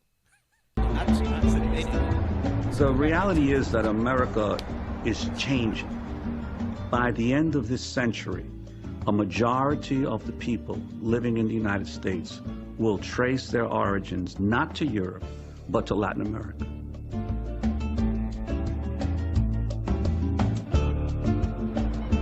That's an enormous transformation in the actual composition of the nation. And unless we all understand how that happened, we will not be able to deal with the inevitable conflicts that come from ignorance between racial and ethnic groups in the America of the 21st century. Right. So stop. So this is why we had stopped there, because he's starting to basically drop the seeds that we got to face it and understand each other. And then somehow there's going to be some hidden compassion in this man who for thousands of years, not even hundreds, right? In America, in the perspective of America, it's hundreds. But biblically, for thousands of years, has had us in derision and expect that understanding what they did. Now, let me ask you a question. This is a general question. This is just in general, right? Don't give me the moral, biblical right thing. If somebody accuses you of something that you totally believe you were not at fault in, are you accepting of that, or do you defend that you didn't do those type of things? You defend. Right. So you think that by showing the United States and Esau all their faults, and this is why all these immigrants come here, that's somehow miraculously going to get them to understand you and accept you? No. It don't make no damn sense. It don't make sense in an individual basis, and it don't make no sense on a mass scale as a people. Ignorance. You know what else makes no sense? If you're a ruling power, you're going to give that power up just because all of a sudden you have compassion? Mm-hmm. Yep. You're right. It don't make Who does that? It doesn't make no sense. It's not going to happen that way. You know what? That's what happens when you put the most powerful man on earth as white Jesus. Yep.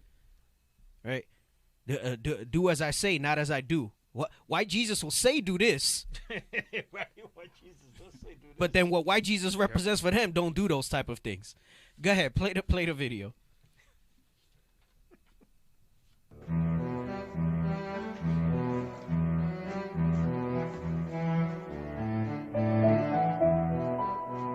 As a journalist, since I'd covered Latino communities across the country now for more than 30 years, and interviewed its leaders and had a sense of how those communities had been built, I felt that I should at least try to chronicle the story, because the reality is that there's a reason why there are so many Mexicans, Puerto Ricans, Dominicans, Salvadorans in the United States, because really the major migrations come precisely from those countries that the United States once dominated and even occupied.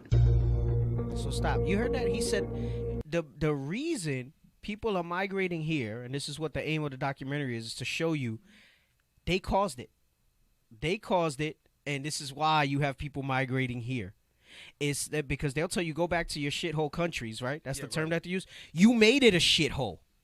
Yeah, you made it a shithole. The book of Obadiah says that they're a thief that steals until there's nothing left to steal. So then what's people supposed to do? Go to where there is some type of substance because you just stole all of this. Right, exactly. Go ahead. They never teach us in school that the huge Latino presence here is a direct result of our own government's actions in Mexico, the Caribbean, and Central America over many decades. Actions that forced millions from that region to leave their homeland and journey north.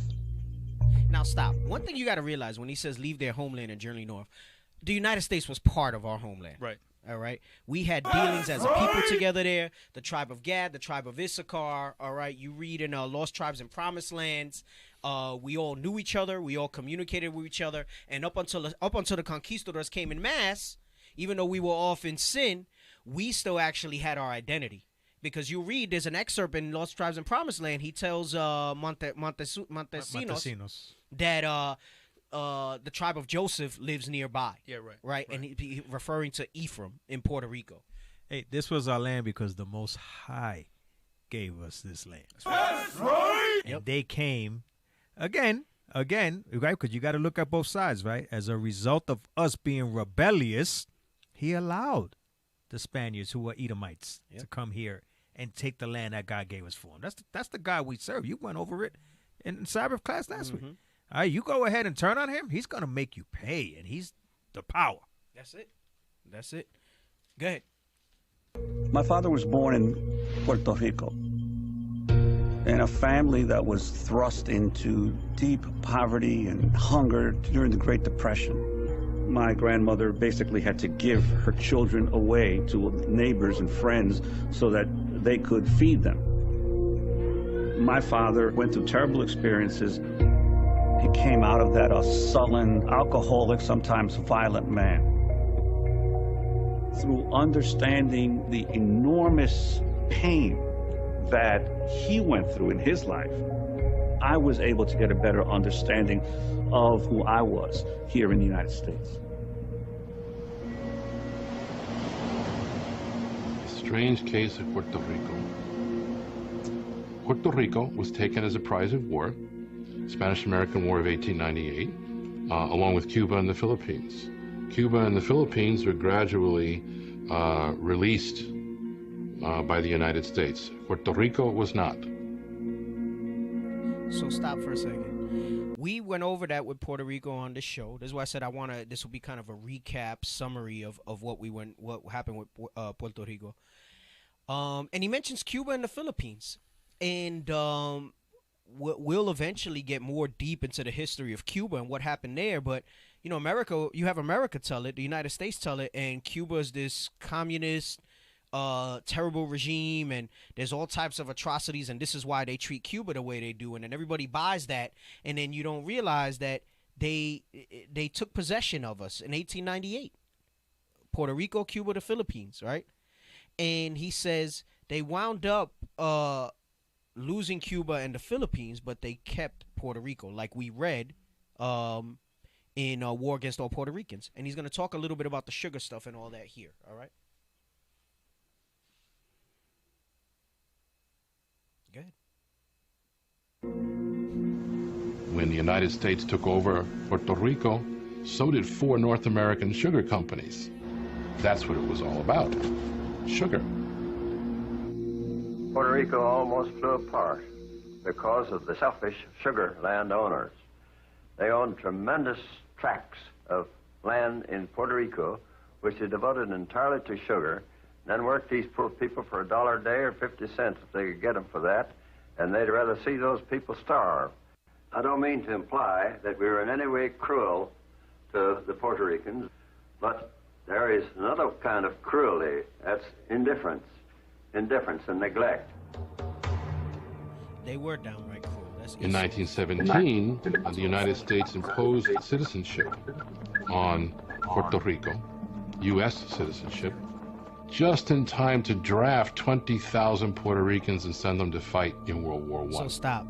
So notice he says that they gave citizenship, right? And people thought, they're making us citizens. It wasn't because out of the kindness of their heart. He says it was just in time to draft 20,000 Puerto Ricans to fight in World War I. Hey, they did the same thing with the Civil War. Yep. Yeah. We got a caller. He has a serious question. But I believe he's against what you're teaching, and that's what it seemed like. That you want to have him come on? What's the question? If we're trying to justify illegal immigrants coming to America. So that's a loaded question. That's a loaded question. Notice how you use the word illegal immigrants. It's a loaded question. That's a Romans 13 answer. But what's reality is reality. Right. No, so I don't even need. You gave me the question, so they don't gotta come on for me to entertain that. Let me get Lamentations 5. I'm gonna show you what we're trying to do. Well, first let's clear up that we're not against anything what is considered illegal. Right. That we're not for anything that's considered illegal. Right. Based on Romans 13. Got to say that because that's a loaded question. Okay.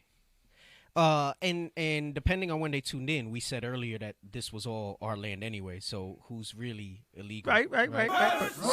So this is the aim of what's being said here, right? So Lamentations 5:1. This is the book of Lamentations, chapter 5 and verse 1.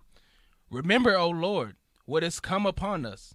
Consider and behold our reproach. Our aim in showing you all this is to put us in remembrance as a people, right? If you are in fact an Israelite, so-called black, Hispanic, native, right? Or like Isaiah 11:11, scattered and you fit these curses as a people, all right? It says we need our people to remember what has come upon us and consider and behold our reproach. Now, reproach has a lot of things, but specifically with this topic, what's our reproach? Read the next verse. Our inheritance is turned to strangers. Like you brought out earlier, Cap, you have to remember that what's known as the United States and this side of the world was our inheritance. It was given to the 12 tribes from the Lord, from God. This was our inheritance. So what are we showing people about our inheritance? Come on. Our houses to aliens. It says our inheritance is, stay with me. If I say, what am I telling people about our inheritance? You're supposed to read the next line after inheritance. What am I telling people about our inheritance? Our inheritance is turned to strangers. Our inheritance is turned to strangers. We are identifying who the Israelites are, who the strangers are, and what has happened to our inheritance. Come on. Our houses to aliens. Yes, so going back to your Romans 13, by us turning against God, God has turned our inheritance to strangers and our houses to aliens. Because why? They call us the illegal aliens. They tell us to go back home. We are coming back home when we come back over here. Hey, now that we got that cleared up, if there was anybody that was an illegal alien, it was the Europeans that came to our land and took it over. Right. So let's go far back to who the real illegal aliens are, because we just stated according to the scriptures that the Most High God gave us our land, and because of our disobedience to the Lord, he allowed you heathens, okay, to go ahead and take over our land. That's right. Okay, but so we're not illegal. Okay, the law is the law. We get that, and we will follow by the law of the land. That being said, you took us out and put us in other parts of the world, okay, that were really ours as well, because all the Caribbean islands, what is called Central South America, was given to us. That's Ozarith. It wasn't just the United States. Right. It was all of the Western Hemisphere. How about that? That's right. Okay, but again, I got to stress it because I know that was a loaded question. No, we're not against anything illegal. I mean, we're not for anything illegal. No, well, you know what? I figured the title would get some people who don't care anything about the Bible and just it's a hot topic. That's cool. No, that's cool. For illegal that's immigrants cool. and stuff like that. But for the record, we're saying what we're saying. Right. That's okay. it. But at the end of the day, they're heathen. The other nations are the illegal. Regardless of what the hell we say, I don't even care. You know what? You're right. It is loaded. I don't give a shit that it's loaded because I ain't got no power to change the laws of this land. Right. You're gonna still call us illegal, but guess what God says, and that's what we're gonna do, and we're gonna show you, just like the documentary said. Hey, and you want to know something? This is a perfect example of that loaded question of what we brought out in the beginning and we stopped for that said, you can't think that educating people on this is going to make them feel any different about us. Our aim is not for that. Our aim is for those who the Most High, we're going to plant, we're going to water, and God's going to give the increase based on what examples we used to bring out. Hey, let me bring the scripture out real quick because somebody posted something that is very, very true, and I'm going to bring out the scripture to validate that, right? Because the world is for all of us, right? Give me 2nd Ezra 6. We're going to start at 54. Just go quick, all right? Because, no, this is good. This is good. This is good conversation, okay? This is the book of 2nd Ezra, chapter 6, verse 54. And after these, Adam also, whom thou madest Lord of all thy creatures. He made Adam Lord of all thy creatures. Go ahead. Of him come we all. And the people also, whom thou hast chosen. And the people that came through Adam, that God has chosen. Because after the flood, right, the same people that came from Adam, Noah and his 3 sons, Shem, Japheth, and Ham, populated the earth with the 18 nations and 18 nations only that are inhabiting the earth today. That's a topic for another class, right? Go ahead. All this have I spoken before thee, O Lord, because thou madest the world for our sakes. He made the sakes. world for the Israelites' sakes, who are the people also whom thou hast chosen. And Cap brought out in Deuteronomy 7 and 6 earlier, okay, that we're above all nations. All right, that's all I want. Oh, wait, you know what? No, 56. Hold on. 56. Hold on. Verse 56. As for the other people. The other people, the Europeans, the Asians, okay? Anyone who is not an Israelite, Black, Hispanic, or Native American, go ahead. Which also come of Adam. Thou hast said that they are nothing. They are what? They are nothing. A little again? They are nothing. But be like unto spittle. Spittle, the little tiny stuff that comes out when you spit. Go ahead. It has likened the abundance of them. The abundance meaning the majority, all of them. Unto a drop that falleth from a vessel. So if you're walking with a bucket of water and a drop fall out, you don't give 2 doggons, man, because you got a whole bucket of water still. Don't stress it. Let me get one. Yeah, bring it.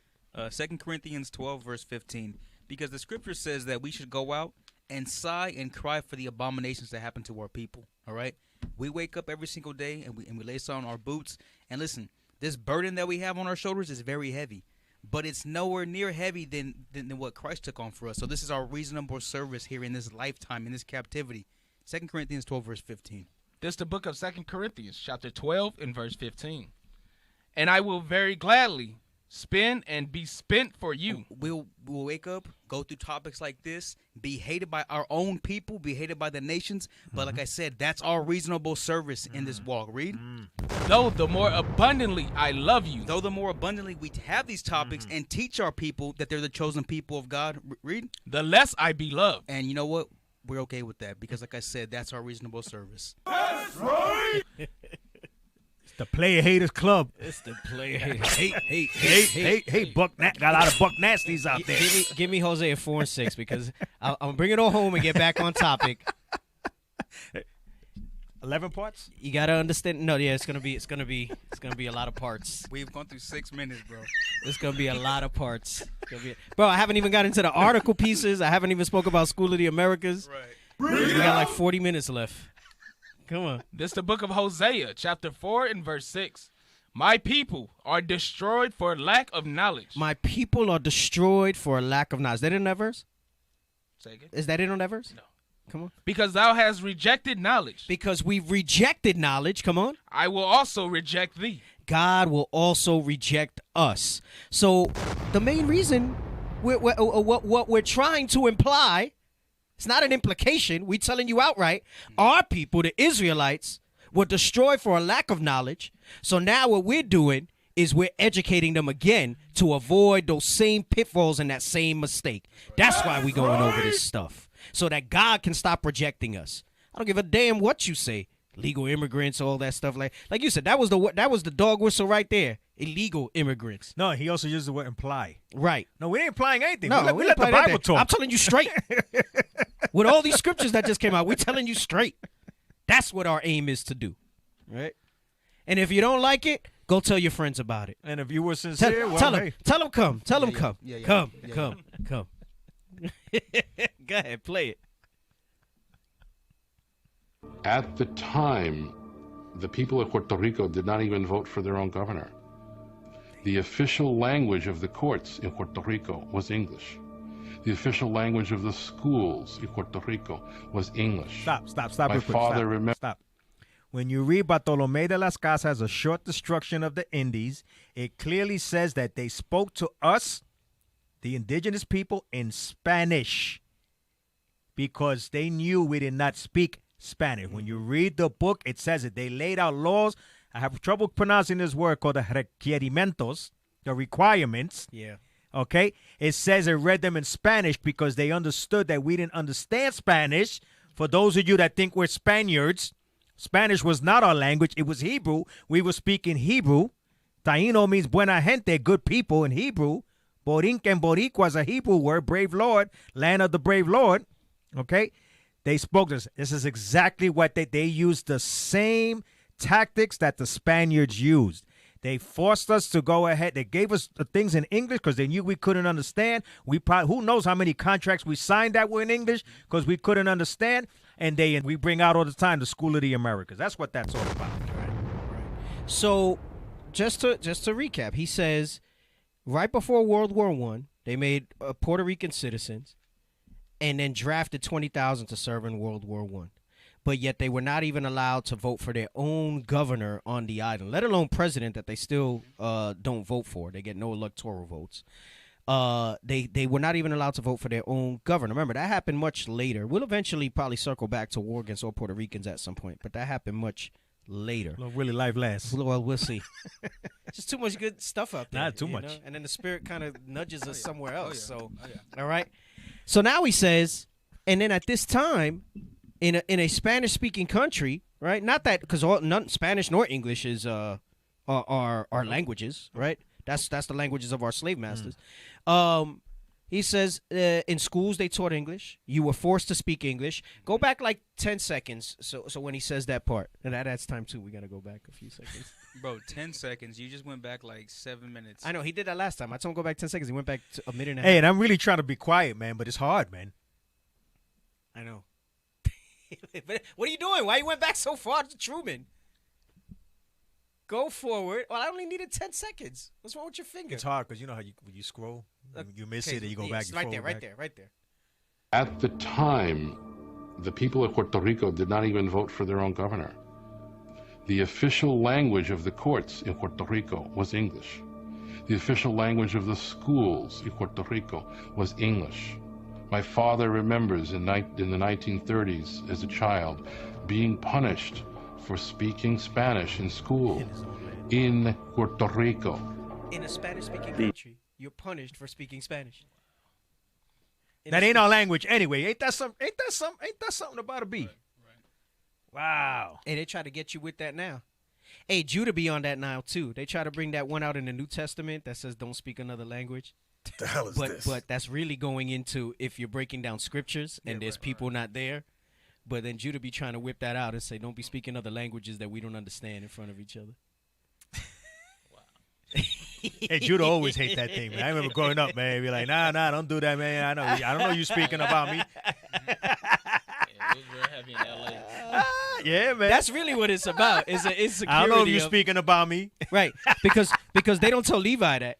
That's how when Levi be speaking this stuff. Right. They only say that to that's another a good point. You know, doggone, they don't understand that thing. That's why I know it's some tribal-ish. That's how it was in Esau's military, too. While you're in uniform, you couldn't speak a different language. Wow, look at that. I don't know how it was in your guys' branches, but that's how it was for me. Not in the Army. No? I didn't hear it, at least. Yep. All right, go ahead, play. The situation changed from one of welcoming the Americans to, within a few years, a very strong anti-American movement that developed throughout the island. So we weren't always pro-American. Not until Harry you talk about, silly dove, Ephraim. I know. We were anti-America at one point. Yeah. All right. Yep. When he became president, did the White House finally begin to address the problems of Puerto Rico? The world was looking over our shoulder. We had to make good on our promises to the underprivileged people whom we had proposed to protect by going into the Spanish-American War. So I had to sit there and either let Puerto Rico go to hell or I had to do something about it. Both the Puerto Rican government and the U.S. government saw migration as essentially a safety valve. Thousands upon thousands of Puerto Ricans were actually recruited, signed up on the island to come work here in the United States. You hear that? So stop. So first of all, Puerto Ricans are not illegal immigrants because Right. they were a colony of the United States of America to this day. Yeah. To this day, and it wasn't that they just said, "Oh, let me come to America because it's so great." Yeah. They were recruited to come here. Because did you see the pictures of how bad it looked? Yes. At one point in time, that was called a port of riches. Yes. Yes. Insane. Of course they signed up to freaking leave that place, man. Yes. Go ahead. This guy looks shady.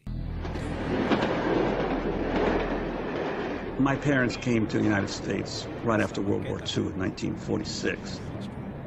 My father and his two brothers had both fought in World War II. They didn't speak a word of English when they went into the Army, but they figured now that they'd fought for America and they'd fought for democracy, and given the enormous economic problems in Puerto Rico, that they'd come here for opportunity. There's an ongoing debate. Are Puerto Ricans immigrants? And I asked my father this question. He thundered at me. I was an immigrant. I came to this country in a boat. I didn't speak English. Cruz Rivera, the sixth of 17 children from Juan and Tomaso Rivera, decided to come to New York to make his fortune.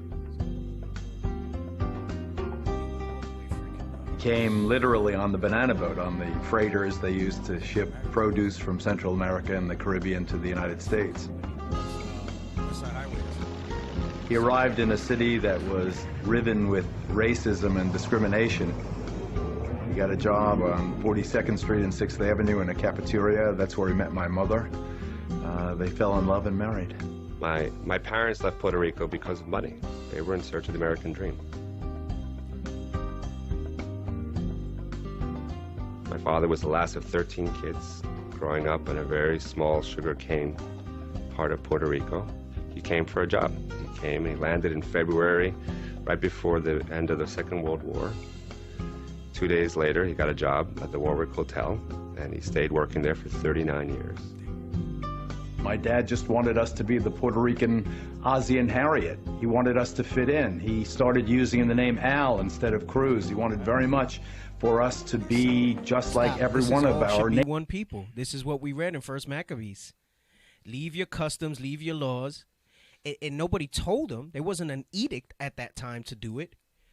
But that's that peer pressure. That's that he felt compelled that maybe this demon would love me more if I told him my name was Al instead of Cruz. Right, but there was some propaganda in there too when they recruited them. Okay, come to America, get the American dream. You know, because again, they had recruiting means you was trying to sell them on it. Right. They didn't just say you come here. They're like, hey, come here, man. Again. That's why anyone that says that Isaiah 44:5 doesn't mean what it means is stupid as hell, because that's a part about coming back to your nationality. Is I don't understand how you can't say it doesn't mean what it means. I mean, and it's so succinct because that's exactly what happens. First we pick a name, then you subscribe with your hand. Right. Well, because they also say that flour was brown and not bleached. Right. That's why. Right. Bruh. Yeah, that too. Go ahead. Yeah, but nobody looks like flour anyway. Right. Who the hell looks like that? Not even Esau looks like Not that. even Esau looked like flour. So what the hell is that about? The movie Powder, but that's it. I was gonna say Powder. Yeah, he was pretty Hey, I think he fell asleep because he slid it all the way to 15 minutes. I don't know if you caught it, and then he tried to get it back to where he's. Go ahead. Hard work. And he stayed working there for 39 years. My dad just wanted us to be the Puerto Rican Ozzie and Harriet. He wanted us to fit in. He started using the name Al instead of Cruz. He wanted very much for us to be just like every one of our neighbors. He started out first as a houseman, and then after 30-some-odd years, he wanted a promotion to become a waiter. They told him initially that he couldn't become a waiter because his English wasn't good enough.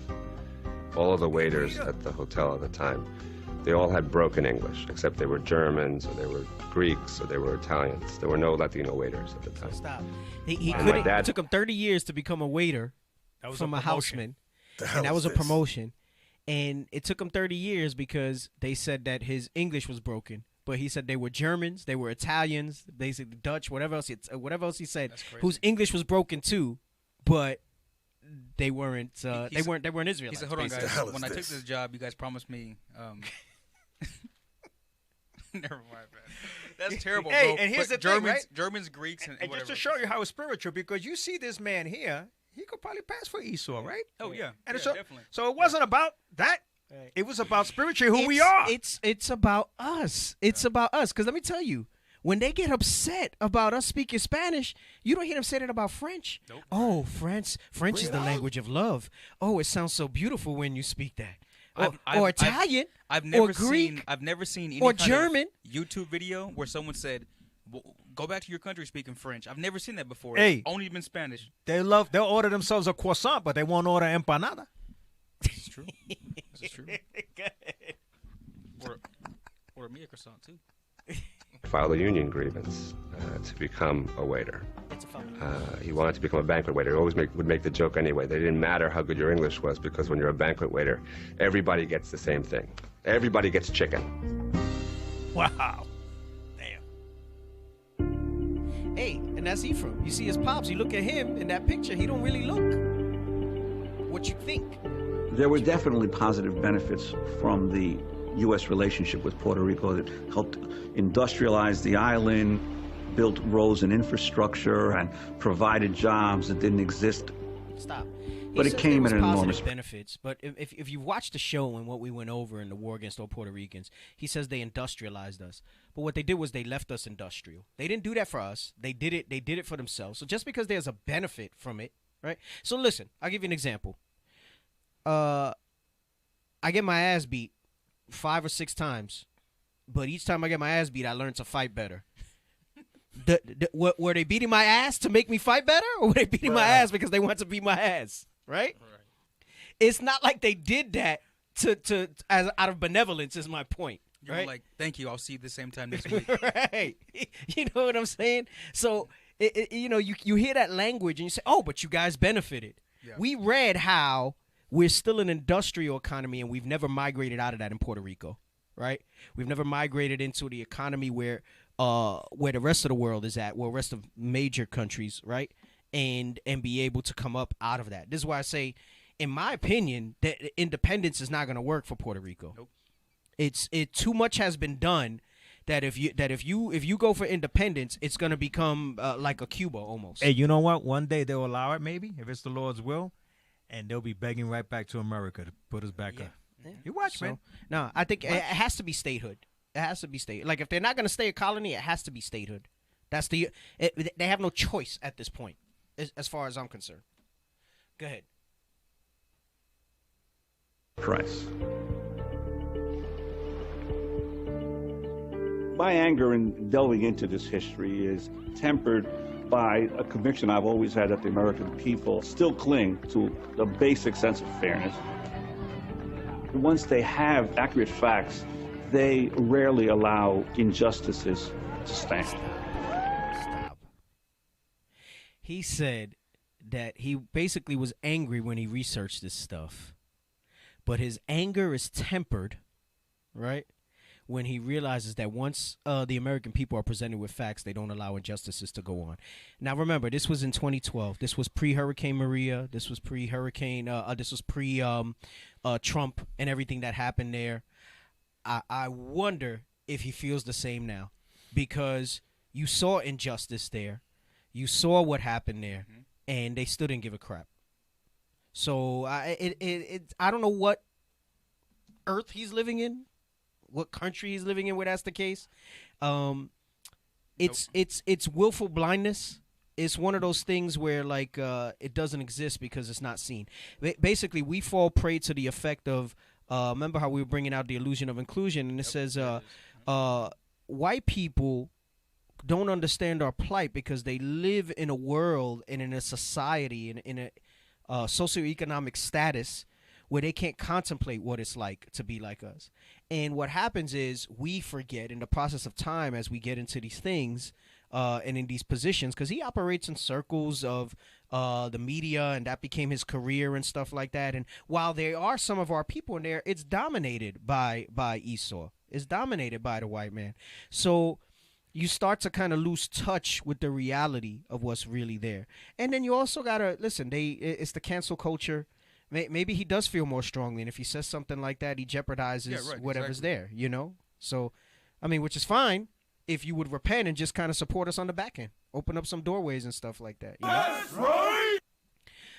Go ahead. Once they have accurate facts, they rarely allow injustices to stand.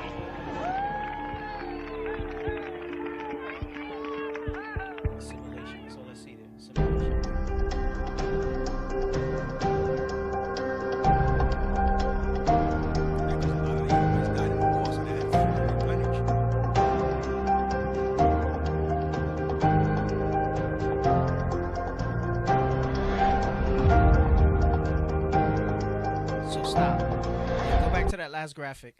Go back to that last graphic. It says by 2003, Puerto Ricans living in the U.S. outnumbered the population on the island. That goes with her branches run over the walls, right? Meaning not just the intermingling, but there's more Puerto Ricans outside of the island than there are in the island, all right, with that displacement. And notice it said they were recruited to come here, and then they were basically put in the equivalent of American sweatshops, like Captain Parham was saying, because they didn't have any more Edomites there because they all died in the war. So they had to fill in those low-level jobs, right? And, hey, let's put the spics there because that's when they started calling us spics back then. Yep. Right?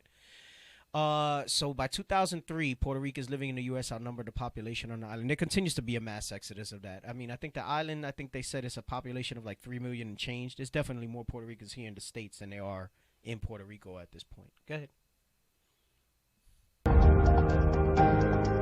And I'm a little disappointed in this. There are nearly 5 million Puerto Ricans. We'll get to that in a second because that's why I like Nelson Dennis, because this in the documentary really didn't go hard on Puerto Rico.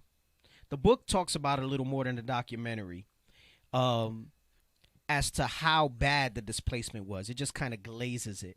And that's why I said Nelson Dennis, we went in very deep dive to show you the type of things that they did to us in Puerto Rico and to our people there, that drove these type of conditions that makes them want to come here, right, to the mainland. Go ahead.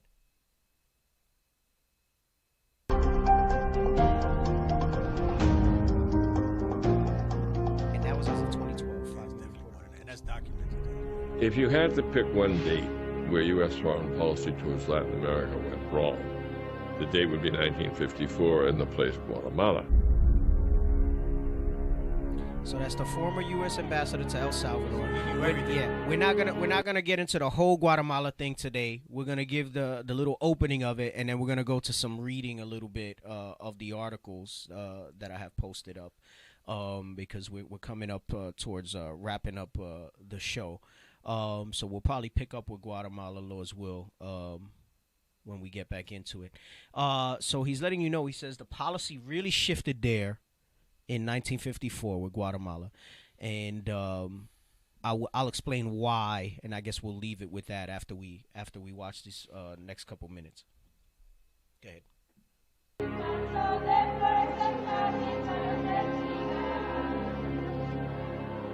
That was the beginning of this terrible, terrible attitude that the United States developed towards Latin America, and particularly towards Central America, where change became our enemy. Particularly towards Central America because of the Panama Canal. And their interest in that region became heavily involved due to the nature of wanting to control that waterway. Because prior to the canal, you had to sail around the tip of South America to get anything over to the West Coast. And now having these shipping lanes of going through the canal, they felt like they had to control it. So, like I said, there'll be elements here where we'll have to stop and diverge from the documentary and kind of emphasize some of these things with these countries. And interestingly, that's one of the 8 wonders of the world, the Panama Canal. Mm-hmm. Yeah, I mean, Satan gave him all that knowledge to come up with that stuff and say, hey, look at this, right? Come on. America, and particularly towards Central America, where change became our enemy. Guatemala fue tremendo. 200,000 muertos que hemos contabilizado, más de 50,000 desaparecidos, 83% de los desaparecidos y los ejecutados fueron mayas. So, you know, so you have the question to the brother about, you know, how are you Israel if you're Spaniard. He's letting you know the people who were massacred the most were the Mayas, right? When she says that, it doesn't mean that Guatemalans aren't the Mayas. What she's telling you is that it was very large. The genocide that happened there was very largely focused. Los Desparecidos. We're gonna go into that a little more when we do the follow-up show to this. Were all those missing people under the regime changes, and while it would seemingly appear that it was their own leadership that did this, this is where the School of the Americas comes into play, and the tactics that they learned, and the manuals from those schools, because publicly they said that they would teach human rights, but there's records of these manuals. I have a link. I was just gonna show briefly if people want to dive into it, that shows the type of torture, the recommendations of torture, of taking people from their family and things like that, to basically kind of get your aim, to get your goal of what's going on, right? So their influence in Guatemala resulted in all these deaths and all these missing people. Come on.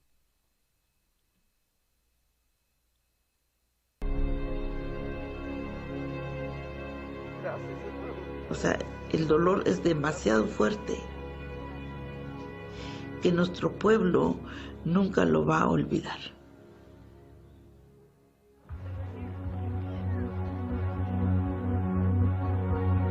Guatemala was one of the few countries in Latin America that after World War II actually experienced a period of democratic rule.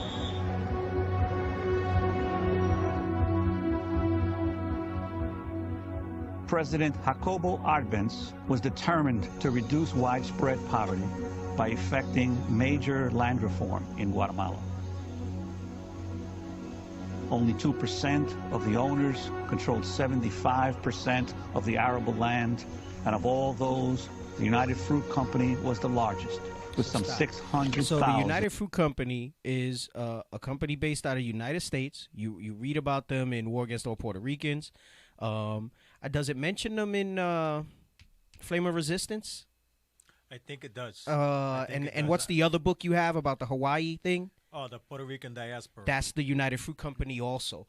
And it's a bunch of Edomites, right? So just like you had the Sugar Company, which became Domino, and they were a conglomerate, now you had the United Fruit Company.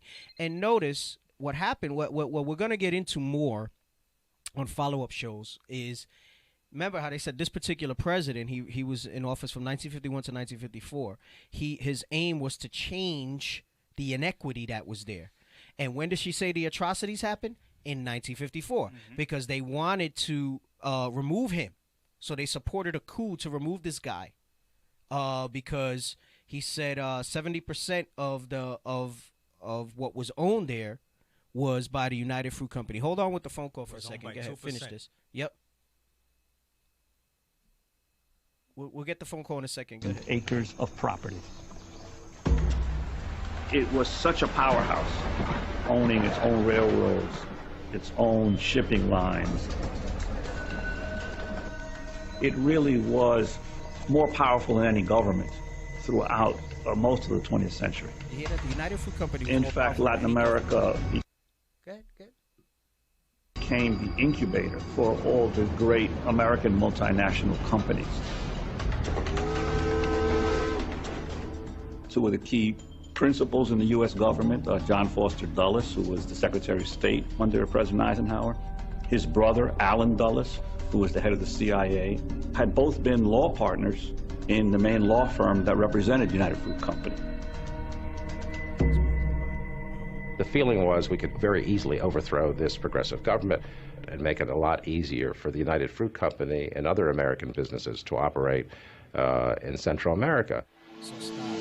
This is a former CIA division chief, and he's letting you know now, years later, right, when most of the people who were involved in this are dead, they can't, that nobody's going to take their money or punish them for any of these crimes, right?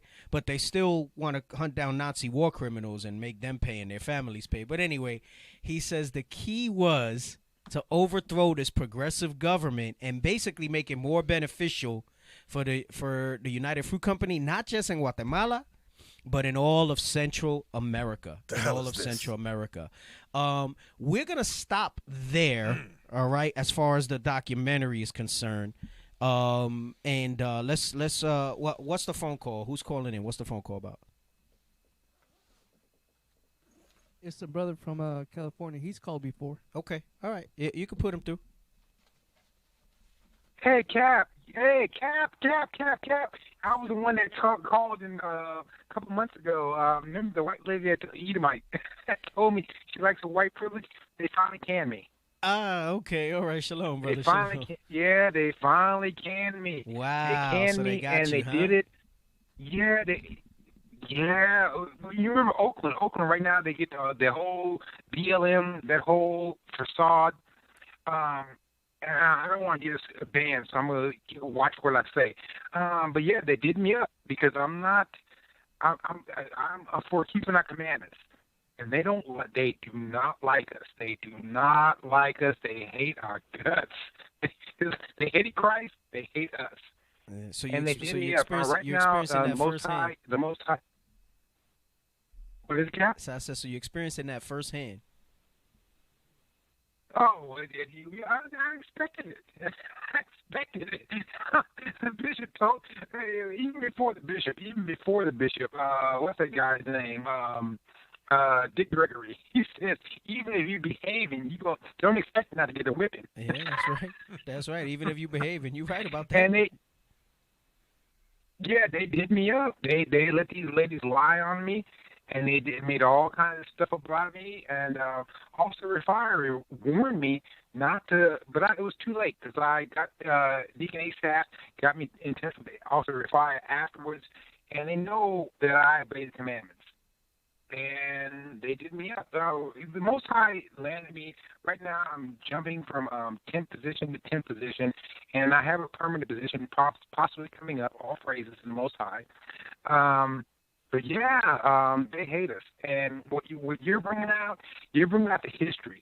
You're bringing out the documented history. I haven't even watched the movie Black Messiah and Judas and the Black Messiah because I read it. I was before as Deacon Asaph would say, before they gave us this technology, computer phones and computer androids, we were going to the library before that. And they don't like that stuff now. And I'm trying to maneuver as best I can because I want to keep supporting brothers and sisters for the Booster Club so we can keep pushing this word. But they got their eye on me.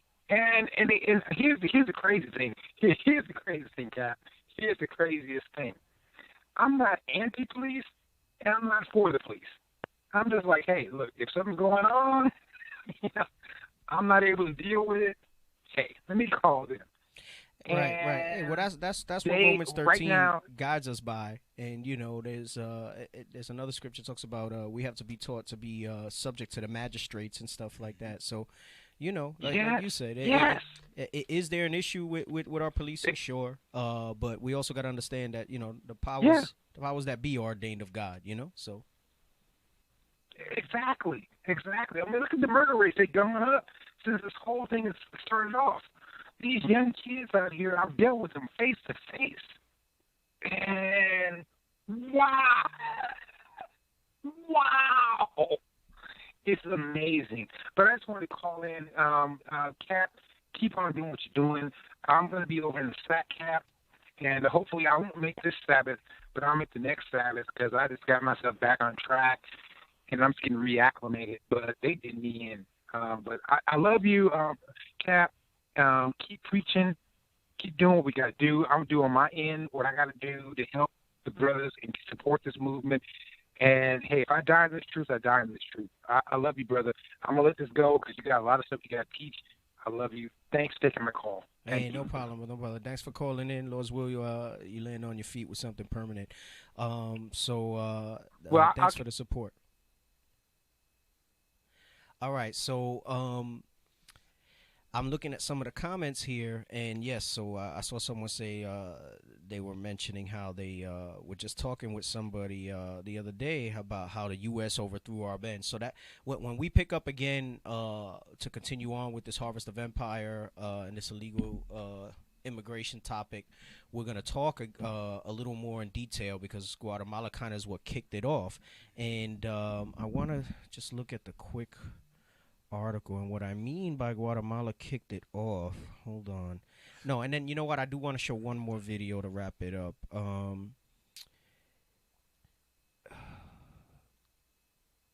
want to go into they called it the School of Dictators, right? So let's go to the Wikipedia, Western Hemisphere Institute for Security Cooperation. Yeah, because I'm not going to be able to get into the articles today. We don't have enough time.